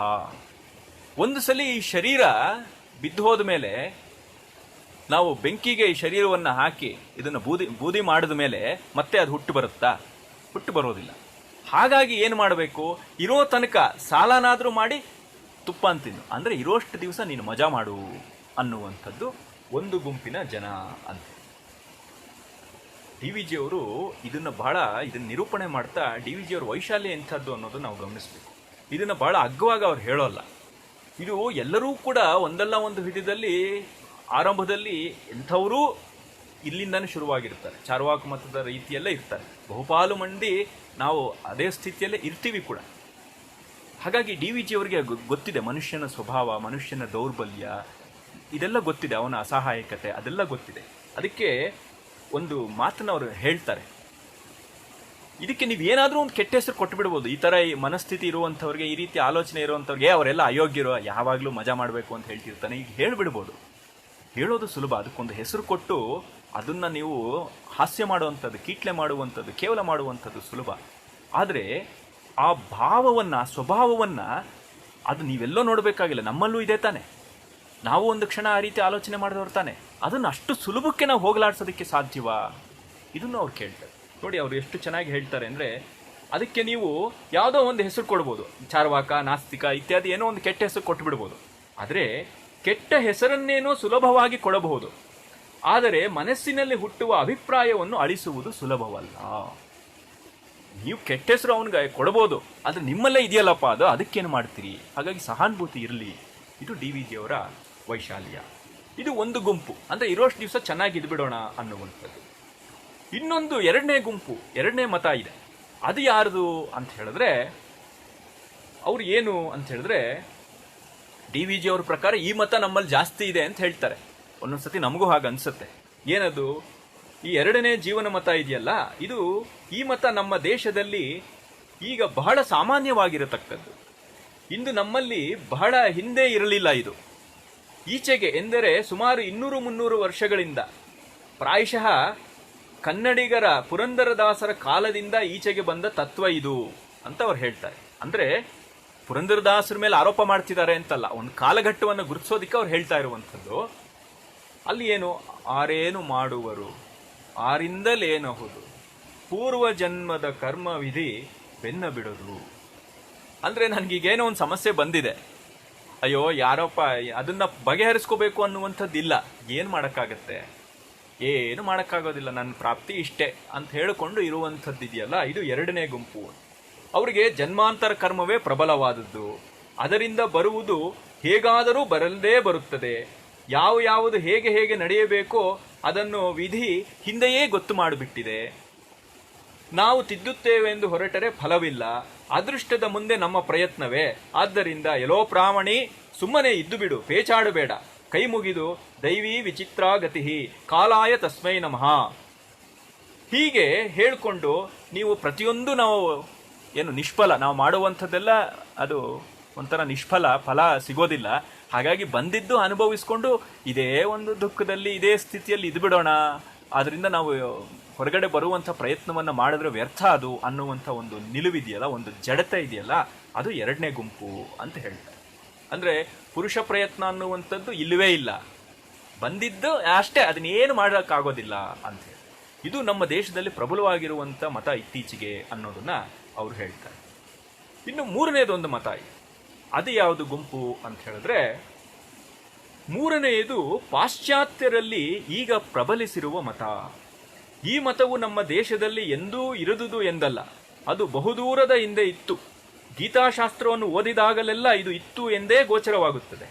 ಪ್ರಾಚೀನರು ಬರೆದ ಶಾಸ್ತ್ರ, ಪುರಾಣ, ಇತಿಹಾಸಗಳಲ್ಲೆಲ್ಲ ಅದು ಕಾಣಬರುತ್ತದೆ. ಆದರೆ ಈಚೆಗೆ ಆರೇನು ಮಾಡುವರು ಬಂದ ಮೇಲೆ ಅದೃಷ್ಟದಲ್ಲಿ ನಮಗೆ ವಿಶ್ವಾಸ ಹೆಚ್ಚಿ ದೃಷ್ಟದಲ್ಲಿ ನಂಬಿಕೆ ಕಡಿಮೆಯಾಗಿದೆ. ಯುರೋಪಿನ ಆಧುನಿಕ ಕವಿಗಳಲ್ಲಿ ಇಂಗ್ಲೆಂಡಿನ ಶೆಲ್ಲಿ ಕವಿಯು ಈ ಮೂರನೆಯ ಮತವನ್ನು ಚೆನ್ನಾಗಿ ತೋರಿಸಿದ್ದಾನೆ ಅಂತೆಲ್ಲ ಹೇಳ್ತಾ, ಇದರ ಉದ್ದೇಶ ಏನು ಅಂತ ಹೇಳಿದ್ರೆ, ಇದು ಮುಂದಕ್ಕೆ ಅವರು ಉದ್ದಕ್ಕೆ ಹೇಳ್ಕೊಂಡು ಹೋಗ್ತಾರೆ. ಇದೇನು ಅಂತ ಹೇಳಿದ್ರೆ, ನಮ್ಮ ಪುರುಷ ಪ್ರಯತ್ನಕ್ಕೆ ಅತಿಯಾದಂಥ ಒತ್ತು ಕೊಡುವಂಥದ್ದು ಅಂತ, ನನಗೆ ಎಟಕದೇ ಇರುವಂಥದ್ದು ಯಾವುದೂ ಇಲ್ಲ ಅನ್ನುವಂಥ ಒಂದು ಶಕ್ತಿ ಇದೆಯಲ್ಲ, ಪೌರುಷ ಮತ ಇದೆಯಲ್ಲ, ಅದು ಅಂತ ಹೇಳಿ. ಅಂದ್ರೆ ಇಲ್ಲಿ ಮನುಷ್ಯನಿಗೆ ಅಸಾಧ್ಯ ಅನ್ನುವಂಥದ್ದು ಏನಿಲ್ಲ, ಅವನಿಗೆಲ್ಲಾನು ತಿಳ್ಕೊಂಡ್ಬಿಡ್ತಾನೆ, ಸಾವನ್ನು ಗೆದ್ದು ಬಿಡ್ತಾನೆ ಅನ್ನುವಂಥ ಒಂದು ಉತ್ಸಾಹ ಇದೆಯಲ್ಲ, ಅದು ಮೂರನೇ ಮತ ಅನ್ನೋದನ್ನ ಅವ್ರು ಹೇಳ್ತಾರೆ. ಅದಕ್ಕೆ ಅವರು ವಿಜ್ಞಾನ ಇತ್ಯಾದಿಗಳ ಬೆಂಬಲದಿಂದ ನಾವು ಹಾಗೆ ಹೇಳ್ತಾ ಇರುವಂಥದ್ದು ಅನ್ನುವಂಥದ್ದೆಲ್ಲ ಇದೆ. ಅಂದ್ರೆ ಈ ಮೂರು ರೀತಿಯ ಮಾನಸಿಕತೆಗಳು ಇರುತ್ತೆ ಅಂತ ಹೇಳಿ. ಒಂದು ಕ್ಷಣಿಕ, ಹಾಗಾಗಿ ಎಲ್ಲನೂ ಅನುಭವಿಸ್ಬಿಡೋಣ ಅಂತ. ಇನ್ನೊಂದು, ನಾವು ಏನು ಮಾಡೋದಕ್ಕೆ ಸಾಧ್ಯವೇ ಇಲ್ಲ, ಬಂದಿದ್ದು ಅನುಭವಿಸ್ಬೇಕು ಅಂತಷ್ಟೇ. ಇನ್ನೊಂದು, ನಮಗೆ ಎಟಕದೇ ಇರುವಂಥದ್ದೇ ಇಲ್ಲ ಅನ್ನುವಂಥ ಉತ್ಸಾಹ. ಈ ಮೂರೂ ಇದೆ. ಅವ್ರು ಹೇಳುವಂಥದ್ದು ಈ ಮೂರು ಅತಿರೇಕಗಳು, ಈ ಮೂರರ ಸಮನ್ವಯ ಬೇಕಾಗಿದೆಯೇ ಹೊರತು ಈ ಮೂರರಲ್ಲಿ ಯಾವುದೋ ಒಂದು ಅನ್ನುವಂಥ ಸರಿ ಅನ್ನುವಂಥದ್ದು ಅಲ್ಲ ಅನ್ನುವಂಥದ್ದನ್ನ ಟಿ.ವಿ. ಜಿಯವರು ಗಮನದಲ್ಲಿಟ್ಕೊಂಡು ಬರೆದಿರುವಂಥದ್ದು. ಕ್ಷಮಿಸಿ, ಡಿ.ವಿ. ಜಿಯವರು ಪ್ರತಿಪಾದನೆ ಮಾಡುವಂಥದ್ದು ಹೇಗೆ ಇದು ಜೀವನ ಧರ್ಮಯೋಗ ಆಗತ್ತೆ ಭಗವದ್ಗೀತೆ ಅನ್ನುವಂಥದ್ದು. ಈ ಮೂರೂ ದೃಷ್ಟಿಕೋನಗಳನ್ನ ಉಳ್ಳಂಥ ಜನ ಏನಿದ್ದಾರೆ, ಅವರು ಗೀತೆಯನ್ನು ಪ್ರವೇಶ ಮಾಡಿದ್ರೆ ಅವರಿಗೆ ಅಲ್ಲಿ ತಮ್ಮ ತಮ್ಮ ಸಿದ್ಧಾಂತಗಳ ಒಂದು ಪರಿಷ್ಕಾರ ಆಗಿ ಜೀವನಕ್ಕೆ ಬೇಕಾದಂಥ ಸದ್ಧರ್ಮ, ಒಂದು ಒಳ್ಳೆಯ ಮಾರ್ಗ ಸಿಗತ್ತೆ ಅನ್ನುವಂಥ ಒಂದು ನಿಲುವು ಅಂಥೇಳಿ ಅವರು ಇದನ್ನ ತೊಡಗದಂಥದ್ದು. ಹಾಗಾಗಿ ಯಾವುದು ನಮ್ಮ ಪೂರ್ವಿಕರಿಗೆ ಮೋಕ್ಷಶಾಸ್ತ್ರವಾಯಿತೋ ಅದು ನಮಗೆ ಇವತ್ತು ಧರ್ಮಶಾಸ್ತ್ರ ಆಗಿದೆ ಅನ್ನುವಂಥ ಮಾತನ್ನ ಅವರು ಮುಂದಕ್ಕೆ ಅದನ್ನ ಹೇಳ್ತಾರೆ. ಅದನ್ನು ನಾವು ಆಮೇಲೆ ನೋಡಬಹುದು ಅಂತ. ಹಾಗಾಗಿ ಇಲ್ಲಿ ಬೇಕಾಗಿರುವಂಥದ್ದು ಏನು ಅಂತ ಹೇಳಿದ್ರೆ, ನಮ್ಮ ಈಗಿನ ಜೀವನಕ್ಕೆ ಒಗ್ಗಿಸುವಂಥ ಒಂದು ಶಾಸ್ತ್ರವಾಗಿ ಡಿ.ವಿ. ಜಿಯವರು ಭಗವದ್ಗೀತೆಯನ್ನು ಕಾಣಿಸಿದ್ರು ಅನ್ನುವಂಥದ್ದು ಇಲ್ಲಿ ನಾವು ಪ್ರಧಾನವಾಗಿ ಗಮನಿಸಬೇಕಾಗಿರುವಂಥ ಒಂದು ಸಂಗತಿ. ಇನ್ನು ಅವರು ಮುಂದಕ್ಕೆ ಈ ಗೀತಾ ವ್ಯಾಸಂಗಕ್ಕೆ ಬೇಕಾದಂಥ ಸಿದ್ಧತೆ ಬಗ್ಗೆ ಕೂಡ ಅವರು ಮಾತಾಡ್ತಾರೆ. ಇದು ಕೂಡ ಬಹಳ ಮುಖ್ಯ. ಯಾಕೆ ಅಂತ ಹೇಳಿದ್ರೆ, ಗೀತೆಯನ್ನ, ಭಗವದ್ಗೀತೆಯನ್ನ ನಾವು ಅನುಸಂಧಾನ ಮಾಡ್ತಾ ಹೋಗ್ತಾ ಇದ್ದ ಹಾಗೆ ನಮಗೆ ಸಾಕಷ್ಟು ಪ್ರಶ್ನೆಗಳು ಎದುರಾಗ್ತಾ ಬರುತ್ತೆ. ಅಂದ್ರೆ ಇಷ್ಟೆಲ್ಲ ವೈರುಧ್ಯಗಳಿದೆ, ಇದನ್ನ ಹೇಗೆ ಸಮನ್ವಯ ಮಾಡೋದು? ಒಂದು ಜಾಗದಲ್ಲಿ ಹೀಗೆ ಹೇಳ್ತಿದ್ದಾನೆ ಕೃಷ್ಣ, ಇನ್ನೊಂದು ಜಾಗದಲ್ಲಿ ಹೀಗೆ ಹೇಳ್ತಿದ್ದಾನೆ. ಹೀಗೆ ಹಲವಾರು ತೆರೆದ ಪ್ರಶ್ನೆಗಳು ನಮಗೆ ಹುಟ್ಕೊಳ್ತಾ ಇರುತ್ತೆ.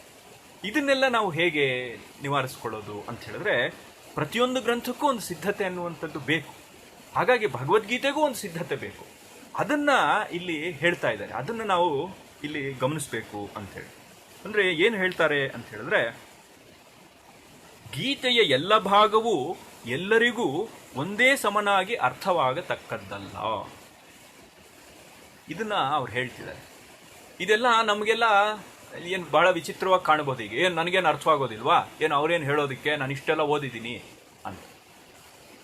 ಅದು ನಮಗೆ ಲೌಕಿಕ ಶಾಸ್ತ್ರ ಅಂತ ನಾವೇನು ಅಧ್ಯಯನವನ್ನು ಮಾಡ್ತೀವಿ ಅದರಲ್ಲೇ ನಮಗೆ ಅನ್ಸುತ್ತೆ. ಒಂದೇ ಪಾಠವನ್ನು ಕೇಳದಂಥವ್ರು, ಅದು ಫಿಸಿಕ್ಸೋ ಮ್ಯಾಥಮೆಟಿಕ್ಸೋ ಯಾವುದೋ ಒಂದು ಪಾಠವನ್ನು ಒಬ್ಬರೇ ಲೆಕ್ಚರಿಂದ ಮೇಸ್ಟ್ರಿಂದ ಕೇಳದಂಥವ್ರು ಬೇರೆ ಬೇರೆಯಾಗಿ ಹೇಗೆ ಅರ್ಥ ಮಾಡ್ಕೊಳ್ತಾರೆ? ಈಗ ಒಂದೇ ತರಗತಿಯಲ್ಲಿ ಓದಿದವರು ಕೆಲವರಿಗೆ ಆಸಕ್ತಿ ವಿಜ್ಞಾನದಲ್ಲಿ ಬರುತ್ತೆ, ಇನ್ನು ಕೆಲವರಿಗೆ ಕಲೆಗಳಲ್ಲಿ ಬರುತ್ತೆ, ಇನ್ನು ಕೆಲವರಿಗೆ ಇತಿಹಾಸದಲ್ಲಿ ಬರುತ್ತೆ, ಇನ್ನೊಬ್ರಿಗೆ ಯಾರಿಗೋ ಮ್ಯಾಥಮೆಟಿಕ್ಸು, ಇನ್ನೊಬ್ರು ಫಿಸಿಕ್ಸು, ಹಾಗೆ ಬೇರೆ ಬೇರೆ ಆಗ್ತಿರತ್ತಲ್ಲ. ಇದೆಲ್ಲ ಯಾಕೆ ಆಗ್ತಾ ಇದೆ ಅಂತ ಹೇಳಿದ್ರೆ, ಅವರವರು ಒಳಗಡೆ ಒಂದು ಸಿದ್ಧತೆ ಇದೆ. ಸಹಜವಾಗಿ ಒಬ್ಬೊಬ್ಬರು ಆ ಪರಿಸರ, ಅವರ ಹಿನ್ನೆಲೆ, ಅವರ ಅಗತ್ಯಗಳು, ಬೇರೆ ಬೇರೆ ಕಾರಣದಿಂದಾಗಿ ಅವರಲ್ಲಿ ಒಂದು ಸಿದ್ಧತೆ ಅನ್ನುವಂಥದ್ದು ನಿರಂತರವಾಗಿ ನಡೀತಾನೆ ಇರುತ್ತೆ. ಆ ಸಿದ್ಧತೆಗೆ ತಕ್ಕ ರೀತಿಯಲ್ಲಿ ನಾವು ಪ್ರತಿಯೊಂದನ್ನು ಗ್ರಹಿಸ್ತಾ ಇರ್ತೀವಿ.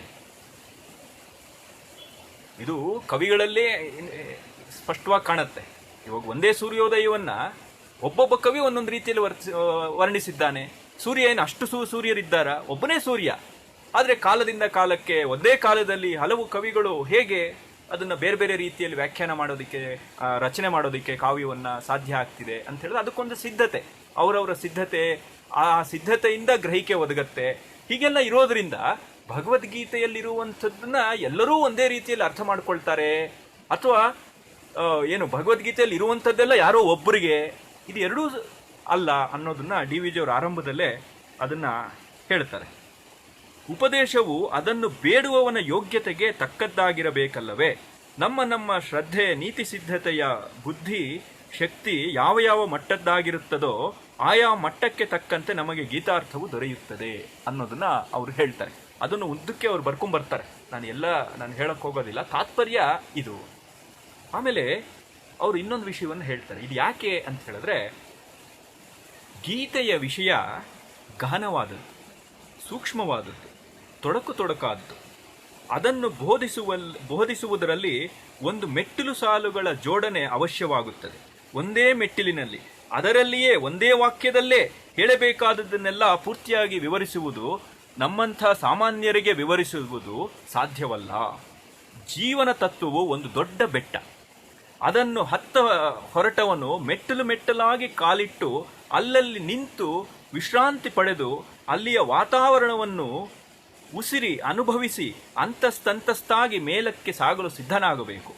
ಆತುರವು ಇಲ್ಲಿ ಸಲ್ಲದು. ಆತುರ ಪಟ್ಟರೆ ಅಪಾರ್ಥವಾಗುವ ಅಪಾಯ ಉಂಟು. ಮನಸ್ಸಮಾಧಾನ, ಸಾವಧಾನ ಎರಡೂ ಗೀತಾಭ್ಯಾಸಿಗಳಿಗೆ ಮೊದಲು ಇರಬೇಕಾದ ಗುಣಗಳು ಅಂತ ಅವರು ಹೇಳಿ. ಅಂದ್ರೆ ಒಟ್ಟಿಗೆ ಎಲ್ಲವೂ ಅರ್ಥವಾಗೋದಕ್ಕೆ ಸಾಧ್ಯ ಇಲ್ಲ. ನಾವು ಹಂತವಾಗಿ, ಹೇಗೆ ನಾವು ಒಂದು ಮಹಡಿಯನ್ನು ಏರಬೇಕು ಅಂತಿದ್ರೆ ಒಂದು ಮೆಟ್ಲಾದ್ಮೇಲೆ ಇನ್ನೊಂದು ಮೆಟ್ಲು, ಅದ್ರ ಮೇಲೆ ಹೆಜ್ಜೆ ಇಟ್ಟು ಹಂತವಾಗಿ ಏರಬೇಕು. ಹಾಗೆ ಗೀತೆಯಲ್ಲಿರುವಂಥ ಹೇಳಿರುವಂಥ ಎಷ್ಟೋ ಸಂಗತಿಗಳಿಗೆ ನಾವು ಹಂತವಾಗಿ ಹೋಗಬೇಕು. ಇದು ಹೇಗೆ ಅಂತ ಹೇಳಿದ್ರೆ, ನಾವು ಮೊದಲು ಮಾತಾಡೋದನ್ನು ಕಲಿಬೇಕು. ಮಾತಾಡೋದನ್ನ ಕಲಿತ ಮೇಲೆ ಆಮೇಲೆ ಅಕ್ಷರಗಳನ್ನು ತಿದ್ದಬೇಕು. ಅಕ್ಷರಗಳು ತಿದ್ದಿದ ಮೇಲೆ, ಅಕ್ಷರಗಳು ಬಂದ ಮೇಲೆ ಪದಗಳನ್ನು ಅದಕ್ಕೂ ಮೊದಲು ನಾವು ಅಕ್ಷರಗಳ ಜೊತೆಗೆ ಕಾಗುಣಿತ ಕಲ್ತಿರ್ಬೇಕು.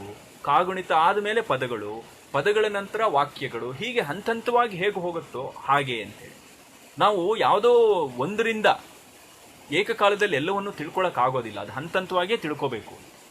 ಈಗ ಉದಾಹರಣೆಗೆ, ಮೊದಲು ನಿಮಗೆ ಜಾಮಿಟ್ರಿ ಕಲಿಬೇಕು. ಜಾಮಿಟ್ರಿಯನ್ನು ಕಲಿತ ಮೇಲೆ ಆಮೇಲೆ ನೀವು ಟ್ರಿಗ್ನಾಮೆಟ್ರಿಯನ್ನು ಕಲಿಬೇಕು. ಟ್ರಿಗ್ನಾಮೆಟ್ರಿಯನ್ನು ಕಲಿತ ಮೇಲೆ ಆಮೇಲೆ ಅಷ್ಟೇ ನಿಮಗೆ ಕ್ಯಾಲ್ಕುಲಸ್ ಅರ್ಥವಾಗುತ್ತೆ. ನನಗೆ ಏನು ಅದು ತೀಟಾ ಗೊತ್ತಿದೆ, ನನಗೆ ಸೈನ್ ಅನ್ನುವಂಥದ್ದು ಬರೆಯಕ್ಕೆ ಬರ್ತಾ ಇದೆ, ಹಾಗಾಗಿ ನಾನು ನೇರ ಕ್ಯಾಲ್ಕುಲಸ್ಗೆ ಹೋಗ್ತೀನಿ ಅಂತ ಹೇಳಿದ್ರೆ ಸೈನ್ ತೀಟಾ ಅಂತ ಏನಕ್ಕೆ ಕರೀತಾ ಇದ್ದಾರೆ ಅನ್ನುವಂಥದ್ದೇ ಗೊತ್ತಾಗೋದು. ಟ್ರಿಗ್ನಾಮೆಟ್ರಿ ಹಿನ್ನೆಲೆ ಬೇಕು. ಟ್ರಿಗ್ನಾಮೆಟ್ರಿಯಲ್ಲಿ ಯಾವುದು ಅಡ್ಜಸೆಂಟು, ಯಾವುದು ಆಪೋಸಿಟ್ಟು ಇತ್ಯಾದಿಗಳು ನಿಮಗೆ ಗೊತ್ತಾಗಬೇಕು ಅಂತಿದ್ರೆ ನೀವು ಜಾಮಿಟ್ರಿ ಕಲ್ತಿರ್ಬೇಕು. ಹೀಗೆ ಇದು ಹಂತ ಹಂತವಾಗಿ ಯಾವುದೇ ಜ್ಞಾನವೂ ಕೂಡ ನಮಗೆ ಗೊತ್ತಾಗುವಂಥದ್ದು.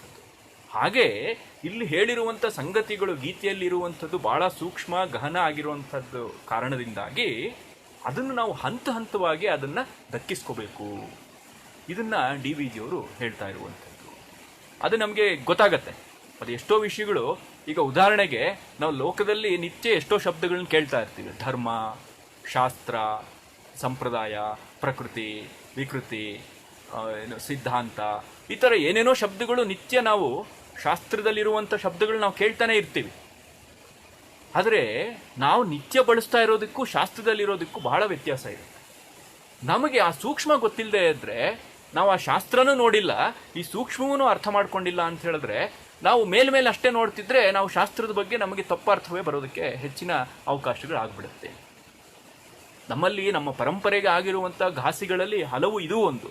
ಎಷ್ಟೋ ನಮಗೆ ಆ ಮೂಲ ತತ್ವಗಳನ್ನು ನಾವು ತಪ್ಪಾಗಿ ಗ್ರಹಿಸಿ, ಯಾರು ಅದು ನಮ್ಮ ದೇಶದವರು ಮಾಡಿದ್ರು, ಹೊರಗಡೆ ದೇಶದವರು ಮಾಡಿದ್ರು. ಹಾಗಾಗಿ ಧರ್ಮ ಅನ್ನೋದಕ್ಕೂ ರಿಲಿಜಿಯನ್ ಅನ್ನೋದಕ್ಕೂ ಸಾಕಷ್ಟು ವ್ಯತ್ಯಾಸ ಇದೆ. ನಮ್ಮಲ್ಲಿ ಧರ್ಮ ರಿಲಿಜಿಯನ್ ಅನ್ನುವಂಥದ್ದು ಯಾವ ಸಂದರ್ಭದಲ್ಲಿ ಆಗುತ್ತೋ ಆಗೋದಿಲ್ವೋ, ನಮ್ಮಲ್ಲೇ ಧರ್ಮ ಅನ್ನೋದಕ್ಕೆ 108 ಅರ್ಥಗಳಿವೆ. ಹೀಗಿದ್ದಾಗ ಯಾವುದು, ಹೀಗೆಲ್ಲ ಆ ಸೂಕ್ಷ್ಮಗಳನ್ನು ಅರ್ಥ ಮಾಡಿಕೊಳ್ಳದೆ ಹೋದರೆ ನಮಗೆ ಅಪಾಯ. ಹಾಗಾಗಿ ಭಾರತೀಯ ಸಂಸ್ಕೃತಿ ಅಂತ ಒಂದು ಪ್ರಾಚೀನ ಸಂಸ್ಕೃತಿಯನ್ನು ಅರ್ಥ ಮಾಡ್ಕೊಳ್ಳೋದಕ್ಕೆ ಅದು ಯಾವುದೋ ಒಂದು ಗ್ರಂಥದಿಂದನೂ ಆಗೋದಿಲ್ಲ. ಇವಾಗ ನಮ್ಮಲ್ಲಿ ಸಮಸ್ಯೆ ಇರುವಂಥದ್ದು ಅದನ್ನೇ ನಾನು ಆರಂಭದಲ್ಲಿ ಹೇಳಿದಾಗೆ, ಇತ್ತೀಚೆಗೆ ಒಂದು ವೇದಾಂತಕ್ಕೆ ಸಿಕ್ಕಂಥ ಪ್ರಾಶಸ್ತ್ಯದ ಕಾರಣದಿಂದಾಗಿ ಅದು ತಪ್ಪಾದಂಥ ವ್ಯಾಖ್ಯಾನಗಳಿಗಾಯಿತು. ಅಂದರೆ ಇವರು ಒಂದು ರೀತಿ ಭಾರತೀಯರು ಅಂತ ಹೇಳಿದ್ರೆ ಪುರುಷ ಪ್ರಯತ್ನವನ್ನು ನಂಬೋದಿಲ್ಲ, ಜೀವನದಿಂದ ಪಲಾಯನವಾದವನ್ನು, ವಿಮುಖತೆಯನ್ನು ಹೇಳುವಂಥವ್ರು, ಯಾವಾಗ್ಲೂ ಎಲ್ಲೋ ಏಕಾಂತದಲ್ಲಿ ಹೋಗಿ ಜೀವನವನ್ನು ಸವಿಬಾರ್ದು, ಜೀವನದಿಂದ ವಿಮುಖವಾಗುವಂಥದ್ದೇ ಒಂದು ದೊಡ್ಡ ಆದರ್ಶ ಅನ್ನುವ ರೀತಿಯಲ್ಲಿ ಒಂದು ಕಟ್ಟಿದಂಥ ಒಂದು ಸಂಸ್ಕೃತಿ. ಹೀಗೆಲ್ಲ ತಪ್ಪಾದಂಥ ಒಂದು ಏನು ಅಭಿಪ್ರಾಯಗಳು, ನಿರ್ಣಯಗಳು ಎಲ್ಲ ನಮ್ಮವರು ಮಾಡಿದ್ದುಂಟು, ಹೊರಗಡೆಯವರು ಮಾಡಿದ್ದು ಉಂಟು. ಆದರೆ ನಾವು ಒಂದೊಂದನ್ನು ನೋಡಿದ್ರೆ, ನಾವು ಒಳಗಡೆ ಹೋಗ್ತಾ ಹೋಗ್ತಾ ಹಂತವಾಗಿ ನೋಡಿದ್ರೆ ನಮ್ಮ ಸಂಸ್ಕೃತಿಯ ವೈಶಾಲ್ಯ ಎಂಥದ್ದು, ಎಷ್ಟು ಪ್ರಾಕ್ಟಿಕಲ್ ಆಗಿ ಪ್ರಾಗ್ಮ್ಯಾಟಿಕ್ ಆಗಿ ಈ ಸಂಸ್ಕೃತಿಯ ಒಂದು ಹಂದರ ಸಿದ್ಧವಾಗಿದೆ ಅನ್ನೋದನ್ನ ನಾವು ಗಮನಿಸಿದ್ರೆ ಆಶ್ಚರ್ಯ ಆಗತ್ತೆ. ಹಾಗಾಗಿ ಆ ಸೂಕ್ಷ್ಮತೆಯನ್ನ ನಾವು ದಕ್ಕಿಸ್ಕೋಬೇಕು ಅನ್ನೋದನ್ನ ಇಲ್ಲಿ ಡಿ ವಿ ಜಿಯವರು ಹೇಳ್ತಾ ಇದ್ದಾರೆ. ಹಾಗಾಗಿ ಹಂತವಾಗೇ ನಾವು ಅದನ್ನ ಕ್ರಮಿಸಬೇಕು ಅಂತ ಹೇಳಿ. ಅದಲ್ಲದೆ ನಾನು ಮೊದಲನೇ ಮೆಟ್ಲಿಂದ 15ನೇ ಮೆಟ್ಟಿಗೆ ಹಾರ್ತೀನಿ ಅಂತ ಹೇಳಿದ್ರೆ ನೀನು ಬೀಳ್ತೀಯ ಅಂತ. ಆ ಹಾರುವಂಥ ಸಾಮರ್ಥ್ಯ ಎಲ್ರಿಗೂ ಇರೋಲ್ಲ ಅದು. ಹಾಗಾಗಿ ಇಲ್ಲಿ ನಾವು ಗಮನಿಸಬೇಕಾಗಿರುವಂಥದ್ದು ಅದು ಆ ಸಿದ್ಧತೆ ಅನ್ನುವಂಥದ್ದು ಬೇಕು ಅಂಥೇಳಿ. ಇನ್ನೊಂದನ್ನ ಅವರು ಆರಂಭದಲ್ಲೇ ಹೇಳ್ತಾರೆ. ಏನದು ಅಂತ ಹೇಳಿದ್ರೆ ಒಂದು ಮುನ್ನೆಚ್ಚರಿಕೆಯನ್ನು ಕೊಡ್ತಾರೆ. ಇದು ಬಹಳ ಮುಖ್ಯ. ಇದು ಒಂದು ರೀತಿ ಹೊರಗಡೆದು ಒಂದು ರೀತಿಯ ತಪ್ಪು ವ್ಯಾಖ್ಯಾನಗಳು, ನಮ್ಮ ಸಂಸ್ಕೃತಿ ಮೇಲೆ ದಾಳಿಗಳು, ಇದೆಲ್ಲ ಒಂದು ಕ್ರಮ ಆಯಿತು. ಇದು ಹೊರಗಡೆದಾಯಿತು. ಈ ಒಳಗಡೆ ಒಂದಿದೆ, ನಮ್ಮಲ್ಲೇ ಒಂದು ಕಿತ್ತಾಟ ಅನ್ನುವಂಥದ್ದು. ಡಿ ವಿ ಜಿ ಅವರು ಅದನ್ನು ಕೂಡ ಇಲ್ಲಿ ಆರಂಭದಲ್ಲಿ ಅಡ್ರೆಸ್ ಮಾಡ್ತಾರೆ. ಏನು ಅಂತ ಹೇಳಿದ್ರೆ ಇಲ್ಲಿ ಇನ್ನೊಂದು ಮುನ್ನೆಚ್ಚರಿಕೆಯೂ ಇಲ್ಲಿ ಅವಶ್ಯವೆನಿಸುತ್ತದೆ. ಅದು ದ್ವೈತ, ಅದ್ವೈತ, ವಿಶಿಷ್ಟಾದ್ವೈತ, ಶುದ್ಧಾದ್ವೈತ, ಭೇದಾಭೇದವಾದ ಈ ವಾದ ಭೇದಗಳನ್ನು ಕುರಿತದ್ದು ಅಂತ. ಭಗವದ್ಗೀತೆಯಲ್ಲಿ ನಾನು ಯಾರೇ ಬರಲಿರಿ ಚಾಲೆಂಜ್ ಮಾಡಿ ಹೇಳ್ತೀನಿ, ಅದರಲ್ಲಿರುವಂಥದ್ದೇ ಅದ್ವೈತ ಅನ್ನುವಂಥದ್ದು. ನಾನು ಚಾಲೆಂಜ್ ಮಾಡ್ತೀನಿ ರೀ, ಅದರಲ್ಲಿರುವಂಥದ್ದೇ ದ್ವೈತ. ಅಯ್ಯೋ ನಿಮ್ಗೆ ಅದೆಲ್ಲ ಬರುತ್ತಾ? ನೀವು ಅದೆಲ್ಲ ನೋಡಿದ್ದೀರಾ? ಬರ್ತೀರಾ? ವಾದ ಮಾಡೋಣವಾ? ಅದರಲ್ಲಿರುವಂಥದ್ದು ವಿಶಿಷ್ಟಾದ್ವೈತವೇ. ಹೀಗೆ ಹೊಡೆದಾದೋದು ಇದೆಯಲ್ಲ, ಏನು ಈ ರೀತಿಯ ಕದನ ಮಾಡುವಂಥದ್ದು, ಅದ್ರ ಬಗ್ಗೆ ಡಿ ವಿ ಜಿ ಅವರು ಇಲ್ಲಿ ಆರಂಭದಲ್ಲಿ ಎಚ್ಚರ ಕೊಡ್ತಿದ್ದಾರೆ. ನೋಡಿ, ಮುಂದೆ ಅವರು ಹೇಳುವಂಥ ಮಾತು ತುಂಬ ಚೆನ್ನಾಗಿದೆ. ಈ ನಾನಾ ಮತಗಳು ಜೀವದ ಸದ್ಗತಿಯ ಶಿಖರದ ಅನುಭವವನ್ನು ಕುರಿತವು. ಈ ಸಿದ್ಧಾಂತವನ್ನು ಪ್ರಕಟ ಮಾಡಲಿಕ್ಕೆ, ಇದರಲ್ಲಿ ನೋಡೋದಿಕ್ಕೆ ಹೋಗಿ ಅದನ್ನು ಸಿದ್ಧಾಂತವಾಗಿ ಮಂಡಿಸಿದ್ರಲ್ಲ, ದ್ವೈತ, ಅದ್ವೈತ, ವಿಶಿಷ್ಟಾದ್ವೈತ, ಭೇದಾಭೇದ ಇತ್ಯಾದಿಗಳು, ಇವರ ಉದ್ದೇಶ ಏನು? ಜೀವದ ಸದ್ಗತಿ ಅಂದರೆ ನಮ್ಮ ಜೀವನದ ಸದ್ಗತಿಯ ಶಿಖರ ಏನಿದೆ, ಈ ಕೊನೆ, ಅದ್ರ ಬಗ್ಗೆ, ಅದರ ಅನುಭವದವನ್ನ ಗಮನದಲ್ಲಿಟ್ಕೊಂಡು ಇದೆಲ್ಲ ಹೊರಟಂತ ಸಿದ್ಧಾಂತಗಳು ಜೀವ ಬ್ರಹ್ಮ ಸಂಬಂಧವನ್ನು ಕುರಿತದ್ದು. ಜೀವ ಅಂದರೆ ಏನು, ಬ್ರಹ್ಮ ಅಂದರೆ ಏನು ಅಂದರೆ ನಾನು ಆರಂಭದಲ್ಲಿ ಹೇಳಿದ್ನಲ್ಲ, ಬ್ರಹ್ಮ ಜಿಜ್ಞಾಸೆಗೆ ತೊಡಗಿದಂಥ ಒಂದು ಪ್ರಸ್ಥಾನ ಏನಿದೆ, ಅವುಗಳು ಹೇಳಿದಂಥ ಕ್ರಮಗಳಿದೆಲ್ಲ, ವಿಶಿಷ್ಟಾದ್ವೈತ, ದ್ವೈತ, ಅದ್ವೈತ ಇತ್ಯಾದಿಗಳೆಲ್ಲ ಮೋಕ್ಷ ಪರಿಣಾಮವನ್ನು ಕುರಿತವು. ಇದೆಲ್ಲ ಹೊರಟಂಥದ್ದು ಮೋಕ್ಷವನ್ನು ಗಮನದಲ್ಲಿಟ್ಕೊಂಡು. ಬೆಟ್ಟ ಹತ್ತಬೇಕೆಂದು ಹೊರಟು ಅದರ ಪಾದದ ಬಳಿ ನಿಂತಿರುವನು ಶಿಖರದ ಮೇಲನ ಗುಡಿಯೊಳಗಿರಬಹುದಾದ ಸಂದರ್ಭವನ್ನು ಚರ್ಚೆ ಮಾಡುವುದು ವೃಥಾ ಕಾಲಹರಣ ತಾನೆ. ಇದು ಹೇಗೆ ಅಂತ ಹೇಳಿದ್ರೆ, ಇವ್ರು ಹೇಳ್ತಿರುವಂಥದ್ದು ಬೆಟ್ಟ ಹತ್ತಿರುವಂಥವನ ಸ್ಥಿತಿಯನ್ನು ಹೇಳ್ತಿರುವಂಥದ್ದು. ಆದರೆ ನಮ್ಮ ಸ್ಥಿತಿ ಏನಾಗಿದೆ, ನಾವು ಇನ್ನೂ ಬೆಟ್ಟದ ಬುಡದಲ್ಲೇ ಇದ್ದೀವಿ. ಬೆಟ್ಟದ ಬುಡದಲ್ಲೇ ಇದ್ದುಕೊಂಡು ಆ ಗುಡಿನಲ್ಲಿ ಏನಿದೆ, ಅಲ್ಲಿ ಯಾರಿದ್ದಾರೆ, ಯಾವ ದೇವರು, ದೇವ್ರಿಗೆ ಏನು ನಡೀತಾ ಇದೆ, ಈಗ ಯಾವ ಪೂಜೆ ನಡೀತಾ ಇದೆ ಇತ್ಯಾದಿಗಳನ್ನೆಲ್ಲ ಹೇಳಿದ್ರೆ ಏನು ಪ್ರಯೋಜನ? ನಾವು ಇನ್ನೂ ಒಂದು ಮೆಟ್ಲು ಕೂಡ ಹತ್ತಿಲ್ಲ, ನಾವು ಬೆಟ್ಟದ ಬುಡದಲ್ಲಿದ್ದೀವಿ. ನಮ್ಮ ಪರಿಸ್ಥಿತಿ ಹೀಗೆ. ನೀವು ದೇವಸ್ಥಾನ ಇದೆ, ಅಲ್ಲಿದೆ, ದೇವಸ್ಥಾನದ ಶಿಖರದ ಮೇಲೆ, ಅದ್ರ ಬಗ್ಗೆ ನಾವು ಮಾತಾಡೋದ್ರಿಂದ ಏನು ಪ್ರಯೋಜನ? ಕಾಲಹರಣ ಅಷ್ಟೇ. ಇದು DVG ಅವರ ನಿಲುವು. ಗುಡಿಯ ಹಿಂದೆ ಗವಿಯೊಂದಿಲ್ಲವೇ, ಗವಿಯಲ್ಲಿ ಕಗ್ಗತ್ತಲ್ಲವೇ, ಅದರಲ್ಲಿರುವುದು ಹಾವೋ ಇಲಿಯೋ, ಹಾವಿನ ಹೊಟ್ಟೆಯಲ್ಲಿ ಇಲಿಯೋ, ಇಲಿಯಿಂದ ಕಣ್ಣು ಕುಕ್ಕಿಸಿಕೊಂಡ ಹಾವೋ, ಅಥವಾ ಯೋಗ ನಿದ್ರೆಯಲ್ಲಿರುವ ಹಾವೋ ಇಲಿಗಳೋ, ಹಾಗಲ್ಲದಿದ್ದರೆ ತಪೋಮಹಿಮೆಯಿಂದ ನಿರ್ವೈರಿಗಳಾದ ಹಾವೋ ಇಲಿಗಳೋ? ಗವಿಯೊಳಕ್ಕೆ ಹೊಕ್ಕು ನೋಡಿ ಬಂದವರು ಹೇಳಬಹುದಾದ ಸುದ್ದಿ ಅದು ನಮಗೆ ದೊರೆಯುವಂತೆ ತೋರಿಲ್ಲ. ಇದು DVG ಅವ್ರಿಗೆ ಸ್ಪಷ್ಟ. ಹಾಗಾಗಿ ಇವರು ಅದು ಸ್ಪಷ್ಟವಾಗಿ ಹೇಳ್ಬಿಡ್ತಾರೆ. ನಮಗೆ ಮೋಕ್ಷ ಅನ್ನುವಂಥ ಮೋಕ್ಷಶಾಸ್ತ್ರವಾಗಿ ನಾವು ಇದು ನೋಡ್ತಿಲ್ಲ, ಅದು ಆ ಶಿಖರವನ್ನು ಮುಟ್ಟಿದಂಥವ್ರ ಅನುಭವ. ನಮಗೆ ಅದರಿಂದ ನಾವು ಅದನ್ನು ಅಸಡ್ಡೆ ಮಾಡ್ತಿಲ್ಲ, ಅಗೌರವ ಇಲ್ಲ, ನನಗೆ ಅದರಿಂದ ಪ್ರಯೋಜನ ಇಲ್ಲ. ನೀವು ಆಲ್ರೆಡಿ PhD ಮುಗಿಸಿ ರ್ಯಾಂಕ್ ಬಂದು ಕೆಲಸ ಬಂದು ಏನೇನೋ ಆಗಿದೆಯಲ್ಲ, ಜೀವನದಲ್ಲಿ ಒಂದು ಸಾರ್ಥಕತೆ ಕಂಡುಕೊಂಡ ಬಗ್ಗೆ ನೀವು ಮಾತಾಡ್ತಿದ್ದೀರಿ. ನಮ್ಮ ಉದ್ದೇಶ ಅದಲ್ಲ. ಈಗಿನ್ನ ಅವನು ಮೊದಲನೇ ಕ್ಲಾಸಿಗೆ ಸೇರ್ಕೊಂಡಿದ್ದಾನೆ, ಮೊದಲನೇ ತರಗತಿಗೆ ಸೇರ್ಕೊಂಡವನು ಇದಾನಲ್ಲ, ಅಕ್ಷರ ಕಲಿಯಕ್ಕೆ ಶುರು ಮಾಡಿದ್ದಾನೆ, ಅಂಥವನಿಗೆ ಇದು ಹೇಗೆ ಒದಗತ್ತೆ ಭಗವದ್ಗೀತೆ, ಇದು ನಮ್ಮ ಉದ್ದೇಶ ಅನ್ನೋದ್ರ ಬಗ್ಗೆ ಅವರು ಬಹಳ ಸ್ಪಷ್ಟವಾಗಿ ಹೇಳ್ತಾರೆ. ಹಾಗಾಗಿ ಈ ಮತಾಚಾರ್ಯರುಗಳ ಭಾಷ್ಯ ವ್ಯಾಖ್ಯಾನಗಳಿದೆಯಲ್ಲ, ಈ ಹಿನ್ನೆಲೆಯಲ್ಲಿ ನಾವು ಅದನ್ನು ಚರ್ಚೆ ಮಾಡೋದು, ಜಗಳ ಮಾಡೋದು, ಅದೆಲ್ಲ ಸದ್ಯಕ್ಕೆ ಅದನ್ನು ಪಕ್ಕಕ್ಕಿಡೋಣ. ನಮಗೆ ನೇರ ಏನು ಒದಗತ್ತೆ ಅನ್ನೋದನ್ನ ನಾವಿಲ್ಲಿ ನೋಡೋಣ. ನೋಡಿ, ಅವರು ಎಷ್ಟು ಉದಾರವಾಗಿ ಬರೀತಾರೆ ಅನ್ನೋದು. ಎಷ್ಟೋ ಜನಕ್ಕೆ ಈ ಮಾತುಗಳನ್ನು ಕೇಳಿ ಶಾಸ್ತ್ರ ಸಂಪ್ರದಾಯ ಇತ್ಯಾದಿಗಳನ್ನು ಗಟ್ಟಿಯಾಗಿ ಪ್ರತಿಪಾದನೆ ಮಾಡುವಂಥವ್ರಿಗೆ ಸ್ವಲ್ಪ ಇರುಸುಮುರುಸು ಆಗಬಹುದೇನೋ. ಆದರೆ DVG ಅವರ ನಿಲುವು ಏನು, ಅವರ ಜೀವನ ಪ್ರೀತಿ, ಸಾಮಾನ್ಯರ ಬಗ್ಗೆ ಇದ್ದಂಥ ಅವರ ಒಂದು ಸಹಾನುಭೂತಿ ಎಂಥ ಉನ್ನತವಾದ್ದು ಅನ್ನುವಂಥದ್ದು ಇಂಥ ಸಂದರ್ಭದಲ್ಲಿ ಗೊತ್ತಾಗುವಂಥದ್ದು.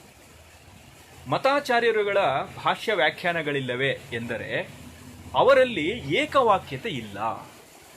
ನೀವು ನೀವು ಅದ್ವೈತ ಪರಂಪರೆಯಲ್ಲಿ ಬಂದಿದ್ರೆ ಶಂಕರರು ಹೇಳಿರುವಂಥದ್ದು ಸರಿ ಅಂತೇಳಿ ನಿಮ್ಗೆ ಅನ್ಸುತ್ತೆ, ಒಂದು ಭಾವನೆಗಳ ದೃಷ್ಟಿಯಿಂದ ಅಥವಾ ವೈಚಾರಿಕವಾಗಿ ನಿಮ್ಮ ಹಿನ್ನೆಲೆಯಿಂದ ನಿಮ್ಗೆ ಅನ್ಸುತ್ತೆ. ಅದೇ ಗ್ರಂಥಕ್ಕೆ ತಾನೇ ಮಧ್ವಾಚಾರ್ಯರು ಬೇರೊಂದು ರೀತಿಯಲ್ಲಿ ಬರೆದಿರೋದು, ವಿಶಿಷ್ಟಾದ್ವೈತದ ರಾಮಾನುಜರು ಅದಕ್ಕೆ ಬೇರೊಂದು ರೀತಿಯಲ್ಲಿ ಅದೆಲ್ಲ ಬರೆದಿರೋದು, ಇನ್ನೊಬ್ರು ಅದೇ ರೀತಿಯಲ್ಲಿ ಅದೇನು ಗ್ರಂಥಕ್ಕೆ ಬರೆದಿರೋದಲ್ವಾ. ಏಕವಾಕ್ಯತೆ ಅನ್ನುವಂಥದ್ದು ಇಲ್ವಲ್ಲ, ಗೊಂದಲ ಆಗತ್ತಲ್ವಾ ಸಾಮಾನ್ಯರಿಗೆ. ಇದಕ್ಕೇನು ಮಾಡೋಣ? ಸೂಕ್ಷ್ಮಾರ್ಥವುಳ್ಳ ಶಾಸ್ತ್ರವಾಕ್ಯಕ್ಕೆ ಅರ್ಥ ಹೇಳುವುದು ವ್ಯಾಖ್ಯಾನಕಾರರ ಚಮತ್ಕಾರ. ಅವರವರ ಸಿದ್ಧಾಂತಕ್ಕೆ ತಕ್ಕ ರೀತಿಯಲ್ಲಿ ಅದನ್ನು ಒಗ್ಗಿಸಿರ್ತಾರೆ ಅವರು. ಅದಕ್ಕೇನು, ತರ್ಕ ವ್ಯಾಕರಣಗಳ ಯುಕ್ತಿ ಬಲದಿಂದ ಅದ್ವೈತವನ್ನು ದ್ವೈತವೆಂದು ಸಾಧಿಸಲಾದೀತು, ದ್ವೈತವನ್ನು ಅದ್ವೈತವೆಂದು ಸಾಧಿಸಲಾದೀತು. ನಿಮಗೆ ಭಾಷೆ, ತರ್ಕ, ವ್ಯಾಕರಣ ಇದೆಲ್ಲ ಗೊತ್ತಿದ್ರೆ ನೀವು ಚಮತ್ಕಾರದಿಂದ ಅದು ಇದು ಅಂತ ಹೇಳ್ಬೋದು, ಇದು ಅದು ಅಂತ ಹೇಳ್ಬೋದು ಅಂಥೇಳಿ. ಆದರೆ ನಮಗೆ ಏನು ಇಲ್ಲಿ ಮುಖ್ಯ ಅನ್ನುವಂಥದ್ದು ನಮಗೆ ಬೇಕಾಗಿರುವಂಥದ್ದು ಅಂತ. ಹಾಗಾಗಿ ಅವರು ಹಾಗೆ ಮುಂದಕ್ಕೆ ಹೇಳ್ಕೊಂಡು ಬಂದು ಹೇಳ್ತಾರೆ. ಈ ಮಾತನ್ನು ಹೇಳಿ ಇವತ್ತಿಗೆ ಪ್ರಾಯಶಃ ಮುಗಿಸ್ಬೋದು ಅಂತ ಅನ್ಸುತ್ತೆ. ಸತ್ಯ ಒಂದು. ನೋಡಿ, ಇಷ್ಟೆಲ್ಲ ಹೇಳ್ಕೊಂಬಂದು ಅವರು ಯಾರ ಬಗ್ಗೆನೂ ಕಹಿಯಿಂದ ಆಗಲಿ ಅಗೌರವದಿಂದ ಆಗಲಿ ಅಲ್ಲ, ಅವರು ಇದನ್ನ ಸಿದ್ಧ ಮಾಡ್ತಿದ್ದಾರೆ. ಈ ಗ್ರಂಥ ಯಾರಿಗೆ ಅಂದರೆ ಸಾಮಾನ್ಯರಿಗೆ, ನಮ್ಮಂಥ ಸಾಮಾನ್ಯರಿಗೆ ಅನ್ನೋದನ್ನ ಅವರು ಮತ್ತೆ ಮತ್ತೆ ಅದನ್ನ ಅವರು ಅದಕ್ಕೆ ಒತ್ತು ಕೊಟ್ಟು ಹೇಳ್ತಿದ್ದಾರೆ. ಅದನ್ನು ನಾವು ಗಮನಿಸಬೇಕು. ಅವ್ರು ಹೇಳ್ತಾರೆ, ಸತ್ಯ ಒಂದು, ಸತ್ಯ ದರ್ಶನ 1000. ಇದನ್ನು ಜ್ಞಾಪಕದಲ್ಲಿರಿಸಿಕೊಂಡರೆ ದ್ವೈತಾದಿ ಹಿಂದೂ ಮತಭೇದಗಳು ಹಾಗಿರಲಿ, ಜೈನ, ಬೌದ್ಧ, ಮುಸಲ್ಮಾನ, ಕ್ರೈಸ್ತ ಮೊದಲಾದ ಸಮಸ್ತ ಅವೈದಿಕ ಮತಗಳೂ ಗೀತೆಯನ್ನು ಅಂಗೀಕರಿಸಬಹುದೊಂದು ಸಿದ್ಧವಾಗುತ್ತದೆ. ನೋಡಿ, ಎಷ್ಟು ಒಂದು ಅದ್ಭುತವಾಗಿ ಹೇಳೋದಕ್ಕೆ ಹೊರಟರು ಅಂತ. ಪ್ರಕೃತ ನಮ್ಮ ಇಲ್ಲಿಯ ಗೀತಾ ಪ್ರವಚನದಲ್ಲಿ ನಮ್ಮ ಮತಾಚಾರ್ಯರುಗಳಲ್ಲಿ ಯಾರಿಗೂ ವಿರೋಧವಾಗದಂತೆ ಅರ್ಥಾವಲೋಕನೆ ಮಾಡಬೇಕೆಂದು ಉದ್ದೇಶ. ನಾನು ದ್ವೈತ, ಅದ್ವೈತ, ವಿಶಿಷ್ಟಾದ್ವೈತ ಇತ್ಯಾದಿ ಸಿದ್ಧಾಂತ ಪ್ರಸ್ಥಾನಗಳನ್ನೆಲ್ಲ ನಾನು ನಿರಾಕರಣೆ ಮಾಡಿ ಟೀಕೆ ಮಾಡ್ತಿಲ್ಲ. ಆದರೆ ಅದು ಪರಸ್ಪರ ವಿರೋಧ ಆಗದ ರೀತಿಯಲ್ಲಿ ಇದನ್ನು ಒಂದು ಸಮನ್ವಯ ಮಾಡಲಿಕ್ಕಾಗತ್ತಾ ಗೀತೆಯಲ್ಲಿ ಅನ್ನೋದು ನನ್ನ ಪ್ರಧಾನವಾದಂಥ ಉದ್ದೇಶ ಈ ಪ್ರವಚನಗಳದ್ದು ಅನ್ನುವಂಥ ಒಂದು ನಿಲುವನ್ನು ಡಿ ವಿ ಜಿಯವರು ಪ್ರಕಟ ಮಾಡ್ತಿದ್ದಾರೆ. ಮುಂದಕ್ಕೆ ನೋಡಿ, ತಕರಾರಿರುವ ಕಡೆ ಅವರವರ ಅಭಿಪ್ರಾಯದ ಸ್ವಾತಂತ್ರ್ಯ ಅವರವರಿಗೇ ಉಂಟು. ನಮ್ಮ ಗಮನ ಮುಖ್ಯವಾಗಿರುವುದು ತಕರಾರು ಅಂಶದಲ್ಲಿ ಅಲ್ಲ, ಸರ್ವಸಮ್ಮತವಾಗಬೇಕಾದ ಅಂಶದ ಮೇಲೆ. ಇದನ್ನು ಹೇಳ್ತಾರೆ. ನಮಗೆ ನೋಡಿ, ಇಲ್ಲಿ ಖಂಡಿತವಾಗ್ಲೂ ಇದು ಅದ್ವೈತವೇ, ಇಲ್ಲ ಇಲ್ಲಿ ಖಂಡಿತವಾಗ್ಲಿ ದ್ವೈತವೇ ಅಂತ ಹೇಳಿ ಅವರು ಏನು ಮಾಡ್ತಾರೆ, ಅಂಥ ಭಾಗಗಳನ್ನ ನಾವು ಪಕ್ಕಕ್ಕೆ ಇಟ್ಬಿಡೋಣ. ಸದ್ಯದಲ್ಲಿ ಅದರಲ್ಲಿ ಅಷ್ಟು ನಮಗೆ ಅದರಲ್ಲಿ ಪ್ರವೃತ್ತಿ ಇಲ್ಲ. ನಮ್ಮ ಉದ್ದೇಶ ಎಲ್ಲರೂ ಒಪ್ಪಿರುವಂಥದ್ದು ಇದೆಯಲ್ಲ, ಎಲ್ಲ ಆಚಾರ್ಯರುಗಳಿಗೂ ಒಂದು ಸಮ್ಮತ ಅನ್ನುವಂಥದ್ದು ಇದೆಯಲ್ಲ, ಅದು ನಮ್ಮ ಜೀವನಕ್ಕೆ ಹೇಗೆ ಒದಗತ್ತೆ ಅನ್ನೋದ್ರಲ್ಲಾದರೂ ನಾವು ಪ್ರವೃತ್ತಿಯನ್ನು ನಾವು ಇಲ್ಲಿ ಉಂಟು ಮಾಡಿಕೊಳ್ಳೋಣ ಅನ್ನುವಂಥದ್ದು ಅವರ ನಿಲುವು. ಹಾಗಾಗಿ ಇಲ್ಲಿ ಬಹಳ ಸೂಕ್ಷ್ಮ ಇದು, ಹೀಗೆ ಅದು ಅಲ್ಲ ಅನ್ನುವಂಥ ಒಂದು ನಿಲುವಿನಲ್ಲಿ ಹೇಳ್ತಾರೆ ಅವರು. ಮತ್ತೆ ಕೊನೆಯಲ್ಲಿ ಆ ಮತತ್ರಯದ ಒಂದು ಸಾಮರಸ್ಯವನ್ನು ಅವರು ಅನುಬಂಧವಾಗಿ ಕೊಡ್ತಾರೆ ಕೃತಿಯಲ್ಲಿ. ಅದನ್ನು ನಾವು ಮುಂದಿನ ಇದರಲ್ಲಿ ನಾವು ನೋಡಬಹುದು. ಇಲ್ಲಿ ಯಾಕೆ ಡಿ ವಿ ಜಿಯವರ ಭೂಮಿಕೆ, ಅವರು ಬಹಳ ವಿಸ್ತಾರವಾದಂಥ ಒಂದು ಭೂಮಿಕೆಯನ್ನು ಬರೆದಿದ್ದಾರೆ. ಈ ಭೂಮಿಕೆಯೇ ಸುಮಾರು 86 ಪುಟಗಳು, ಹತ್ರ 90 ಪುಟಗಳಷ್ಟು ದೀರ್ಘವಾದಂಥ ಒಂದು ಭೂಮಿಕೆಯನ್ನು ಈ ಕೃತಿಗೆ ಬರೆದಿದ್ದಾರೆ. ನನ್ನ ಪ್ರಕಾರ ಈ ಭೂಮಿಕೆ ಬಹಳ ಮುಖ್ಯ ಅಂಥೇಳಿ. ಯಾಕೆಂದರೆ ಈ ಕೃತಿಯನ್ನು ಹೇಗೆ ನೋಡಬೇಕು ಅನ್ನೋದಕ್ಕೆ ಒಂದು ಸಿದ್ಧತೆಯನ್ನು ಅದು ಕಟ್ಟಿಕೊಡುತ್ತೆ. ನಾವು ಆ ರೀತಿಯ ನಿಲುವಿನಿಂದ ಹೊರಟರೆ ಮಾತ್ರ ನಮಗೆ ಡಿ ವಿ ಜಿ ಅವರು ಏನು ಹೇಳ್ತಿದ್ದಾರೆ, ಯಾಕೆ ಆ ಥರ ಹೇಳ್ತಿದ್ದಾರೆ ಅಂತೇಳಿ ಅರ್ಥ ಮಾಡಿಕೊಂಡು ಅದರಲ್ಲಿ ನಮಗೆ ತಾದಾತ್ಮ್ಯವನ್ನು ಹೊಂದೋದಕ್ಕೆ ಸಾಧ್ಯ ಆಗುತ್ತೆ. ನೀವು ಡಿ ವಿ ಜಿಯವರನ್ನು ಒಪ್ಪುವಂಥದ್ದು ಬಿಡುವಂಥದ್ದು ಅದು ನಮಗೂ ನಿಮಗೂ ಬಿಟ್ಟಿರುವಂಥದ್ದು. ನಾವು ಯಾರನ್ನೂ ಒಪ್ಪುವಂಥದ್ದು ಬಿಡುವಂಥದ್ದು ಕೊನೆಗೆ ಅದು ನಮ್ಮ ವಿವೇಕಕ್ಕೆ ಬಿಟ್ಟಂಥದ್ದು. ಆದರೆ ಈ ಒಬ್ಬೊಬ್ಬ ಗ್ರಂಥಕಾರನು ಯಾಕೆ ಅದನ್ನು ಹೇಳ್ತಿದ್ದಾನೆ ಅನ್ನೋದನ್ನು ನಾವು ಫಸ್ಟ್ ಅರ್ಥ ಮಾಡ್ಕೋಬೇಕು ಅಂತ. ಹಾಗಾಗಿ ಡಿ ವಿ ಜಿಯವರು ನಾನಿದನ್ನು ಯಾಕೆ ಈ ಥರ ನೋಡ್ತಾ ಇದ್ದೀನಿ ಅನ್ನೋದಕ್ಕೆ ಅವರು ವಿಸ್ತಾರವಾಗಿ ಆ ಭೂಮಿಕೆಯಲ್ಲಿ ಚರ್ಚೆ ಮಾಡ್ತಾರೆ. ಅದು ಬಹಳ ಮುಖ್ಯ ಅಂಥೇಳಿ. ಹಾಗೆ ನಾವು ನಮ್ಮ ಇಂದಿನ ಒಂದು ಅಗತ್ಯ ಅಂಥೇಳಿ ನಾನು ಅಂದ್ಕೊಂಡಿರುವಂಥದ್ದು, ನಮ್ಮ ಪ್ರತಿಯೊಂದು ಈ ಸಂಪ್ರದಾಯ, ನಮ್ಮ ಭಾರತೀಯ ಸಂಸ್ಕೃತಿಯಲ್ಲಿ ಬಂದಂಥ ಪ್ರತಿಯೊಂದು ಈ ಶಾಸ್ತ್ರ ಗ್ರಂಥಗಳು, ಶಾಸ್ತ್ರ ಪರಂಪರೆ ಏನಿದೆ, ಅದೆಲ್ಲವೂ ಕೂಡ ಒಂದು ಕಾಂಟೆಕ್ಸ್ಟ್, ಯಾವುದೋ ಒಂದು ಸಂದರ್ಭದಲ್ಲಿ ಬಂದಿರುತ್ತೆ. ನಾವು ಅದನ್ನು ಅರ್ಥ ಮಾಡ್ಕೊಳ್ಳದೆ ಇದ್ದರೆ ನಮಗೆ ಆಭಾಸಗಳಾಗತ್ತೆ ಅಂತ. ಇವತ್ತು ಕೂಡ ನಮ್ಮ ಅಭಿಜ್ಞಾನದ ಅಧ್ಯಯನಗೋಷ್ಠಿಯಲ್ಲಿ ಡಿ ವಿ ಜಿಯವರ ಪುರುಷ ಸೂಕ್ತವನ್ನೇ ನೋಡ್ತಾ ಇರುವಂಥದ್ದು. ಅಲ್ಲೂ ಕೂಡ ಒಂದು ವಾಕ್ಯದ ಬಗ್ಗೆ ಅಲ್ಲಿ ಸಾಕಷ್ಟು ಚರ್ಚೆಗಳು ಬಂದವು. ಅಂದರೆ ಅದ್ರ ಕಾಂಟೆಕ್ಸ್ಟ್ ಏನು ಅನ್ನುವಂಥದ್ದು ನಮಗೆ ಗೊತ್ತಾಗದೆ ಹೋದರೆ ನಮ್ಗೆ ಏನೆಲ್ಲ ತೊಂದರೆಗಳಾಗತ್ತೆ ಅನ್ನೋದನ್ನ ನಾವು ಪದೇ ಪದೇ ಅನುಭವಿಸ್ತಾ ಇರ್ತೀವಿ. ಹಾಗಾಗಿ ಭಗವದ್ಗೀತೆಗೆ ಒಂದು ಕಾಂಟೆಕ್ಸ್ಟ್ ಇದೆ, ಅದು ಮುಖ್ಯ. ಅದನ್ನು ಡಿ ವಿ ಜಿಯವರು ಅದನ್ನು ಗ್ರಂಥ ಸ್ವರೂಪ ಭಾಗದಲ್ಲಿ ಅದನ್ನು ಹೇಳ್ತಾರೆ. ಅದು ಮಹಾಭಾರತದಲ್ಲಿ ಯುದ್ಧದ ಸಂದರ್ಭದಲ್ಲಿ ಒಬ್ಬ ಯೋಧನಿಗೆ ಬಂದಂಥ ಒಂದು ಪ್ರಶ್ನೆ ಅನ್ನೋದಕ್ಕೂ ನಾವು ಅದಕ್ಕೊಂದು ಪ್ರಾಮುಖ್ಯವನ್ನು ಕೊಡಬೇಕು. ಅದನ್ನು ಬಿಟ್ಟು ನಾವು ಕೃತಿಯನ್ನು ನೋಡಲಿಕ್ಕೆ ಆಗೋದಿಲ್ಲ. ಅದಲ್ಲದೆ ಅದಕ್ಕೆ ಬೇರೆ ಬೇರೆ ರೀತಿಯ ಒಂದು ಕಾಂಟೆಕ್ಸ್ಟ್ಗಳು ಇರುತ್ತೆ. ಹಾಗಾಗಿ ಈ ಸಮನ್ವಯವನ್ನು ಮಾಡುವಂಥದ್ದು ಒಂದು ಸಮಗ್ರದ ದೃಷ್ಟಿಯಿಂದ ಹೊರಟಾಗ ಮಾಡುವಂಥ ಸಮನ್ವಯ ಇರುತ್ತಲ್ಲ, ಅದು ಹೆಚ್ಚು ಫಲಕಾರಿಯಾಗಿರುತ್ತೆ. ಹಾಗಾಗಿ ನಮ್ಮ ಪರಂಪರೆಯಲ್ಲಿ ಪ್ರತಿಯೊಂದು ಶಾಸ್ತ್ರ ಗ್ರಂಥಕ್ಕೂ ಪ್ರತಿಯೊಂದು ಸಿದ್ಧಾಂತಕ್ಕೂ ಒಂದು ಕಾಂಟೆಕ್ಸ್ಟ್ ಅನ್ನುವಂಥದ್ದು ಇರುತ್ತೆ. ಅದನ್ನು ನಾವು ಅರ್ಥ ಮಾಡಿಕೊಳ್ಳದೆ ಹೋದರೆ ನಮಗೆ ಸಾಕಷ್ಟು ಅಪಾರ್ಥಗಳು ಎದುರಾಗುತ್ತೆ ಅನ್ನೋದನ್ನ ನಾವು ಮರಿಬಾರದು. ಹಾಗಾಗಿ ನಾವು ಅದನ್ನು ಅರ್ಥ ಮಾಡ್ಕೋಬೇಕು ಅನ್ನೋ ಕಾರಣಕ್ಕೆ ಡಿ ವಿ ಜಿಯವರು ಬಹಳ ಅದ್ಭುತವಾದಂಥ ಒಂದು ಭೂಮಿಕೆಯನ್ನು ಸಿದ್ಧ ಮಾಡಿಕೊಟ್ಟಿದ್ದಾರೆ. ಆ ಭೂಮಿಕೆಯ ಬಗ್ಗೆನೇ ನಾವು ಇನ್ನೂ 1, 2, 3 ವಾರಗಳು ಪ್ರಾಯಶಃ ಆಗಬಹುದೇನೋ. ಅದನ್ನು ನೋಡಿದ ಮೇಲೆ ನಂತರ ಆ ಗ್ರಂಥದ ಮುಖ್ಯ ಭಾಗಕ್ಕೆ ನಾವು ಹೋಗೋಣ ಅಂತ ಅಂದ್ಕೊಂಡಿದ್ದೀವಿ. ಇಷ್ಟೊತ್ತು ನೀವೆಲ್ಲರೂ ತಾಳ್ಮೆಯಿಂದ ಕೇಳಿದ್ದೀರಿ. ಆರಂಭದಲ್ಲಿ ಕೆಲವೊಂದು ತಾಂತ್ರಿಕ ಸಮಸ್ಯೆ ಆಯಿತು, ಅದಿನ್ನೂ ಸರಿ ಹೋಗಿಲ್ಲ. ಬೇರೆ ಒಂದು ಲಿಂಕ್ನಲ್ಲಿ ನಾನು ಲಾಗಿನ್ ಆಗಿರುವಂಥದ್ದು. ಆ ಆರಂಭದ ಒಂದು 5-6 ನಿಮಿಷಗಳು ಪ್ರಾಯಶಃ ತಡ ಆಗಿದ್ದಿರಬಹುದು. ಹಾಗೆ ಎಲ್ಲರಿಗೂ ಕಾಯಿಸಿದ್ದಕ್ಕಾಗಿ ನಾನು ಕ್ಷಮೆಯನ್ನು ಕೋರ್ತೀನಿ. ಅದು ಎಷ್ಟು ಒಂದು ಸಿದ್ಧತೆಯನ್ನು ಮಾಡಿಕೊಂಡ್ರೂ ಕೂಡ ಕೊನೆ ಕ್ಷಣದಲ್ಲಿ ಯಾವ ಸಂದರ್ಭದಲ್ಲಿ ಏನು ಅದು ವ್ಯತ್ಯಾಸವಾಗಿ ಕೈ ಕೊಡುತ್ತೆ ಅಂತ ಹೇಳುವಂಥ ಪರಿಸ್ಥಿತಿ ಆ, ನಮಗೆ ಗೊತ್ತಿಲ್ಲ, ಅದು ಯಾವಾಗಲೂ ಏನೋ ಒಂದು ಸಮಸ್ಯೆ ಬರುತ್ತೆ. ಹಾಗಾಗಿ ಅದು ಲಾಗಿನ್ನಲ್ಲೇ ಸಮಸ್ಯೆ ಆಗೋಯಿತು ಆರಂಭದಲ್ಲಿ.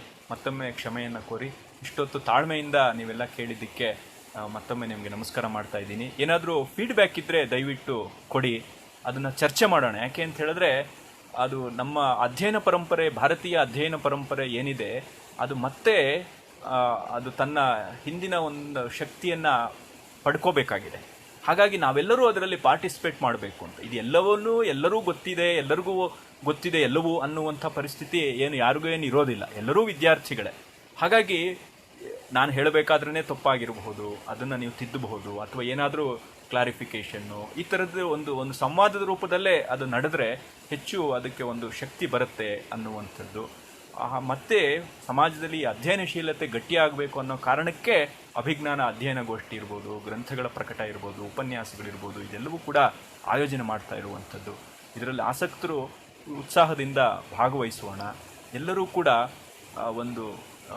ಈ ಪರಂಪರೆಯ ಒಂದು ಸತ್ವ ಏನಿದೆ ಅದನ್ನು ಗಟ್ಟಿಯಾಗಿ ನೆಲೆಯೂರಿಸೋದಕ್ಕೆ ಒಂದು ಪ್ರಯತ್ನವನ್ನು ಮಾಡೋಣ ಅಂತ ಹೇಳ್ತಾ ಮತ್ತೊಮ್ಮೆ ಎಲ್ಲರಿಗೂ ನಮಸ್ಕಾರ.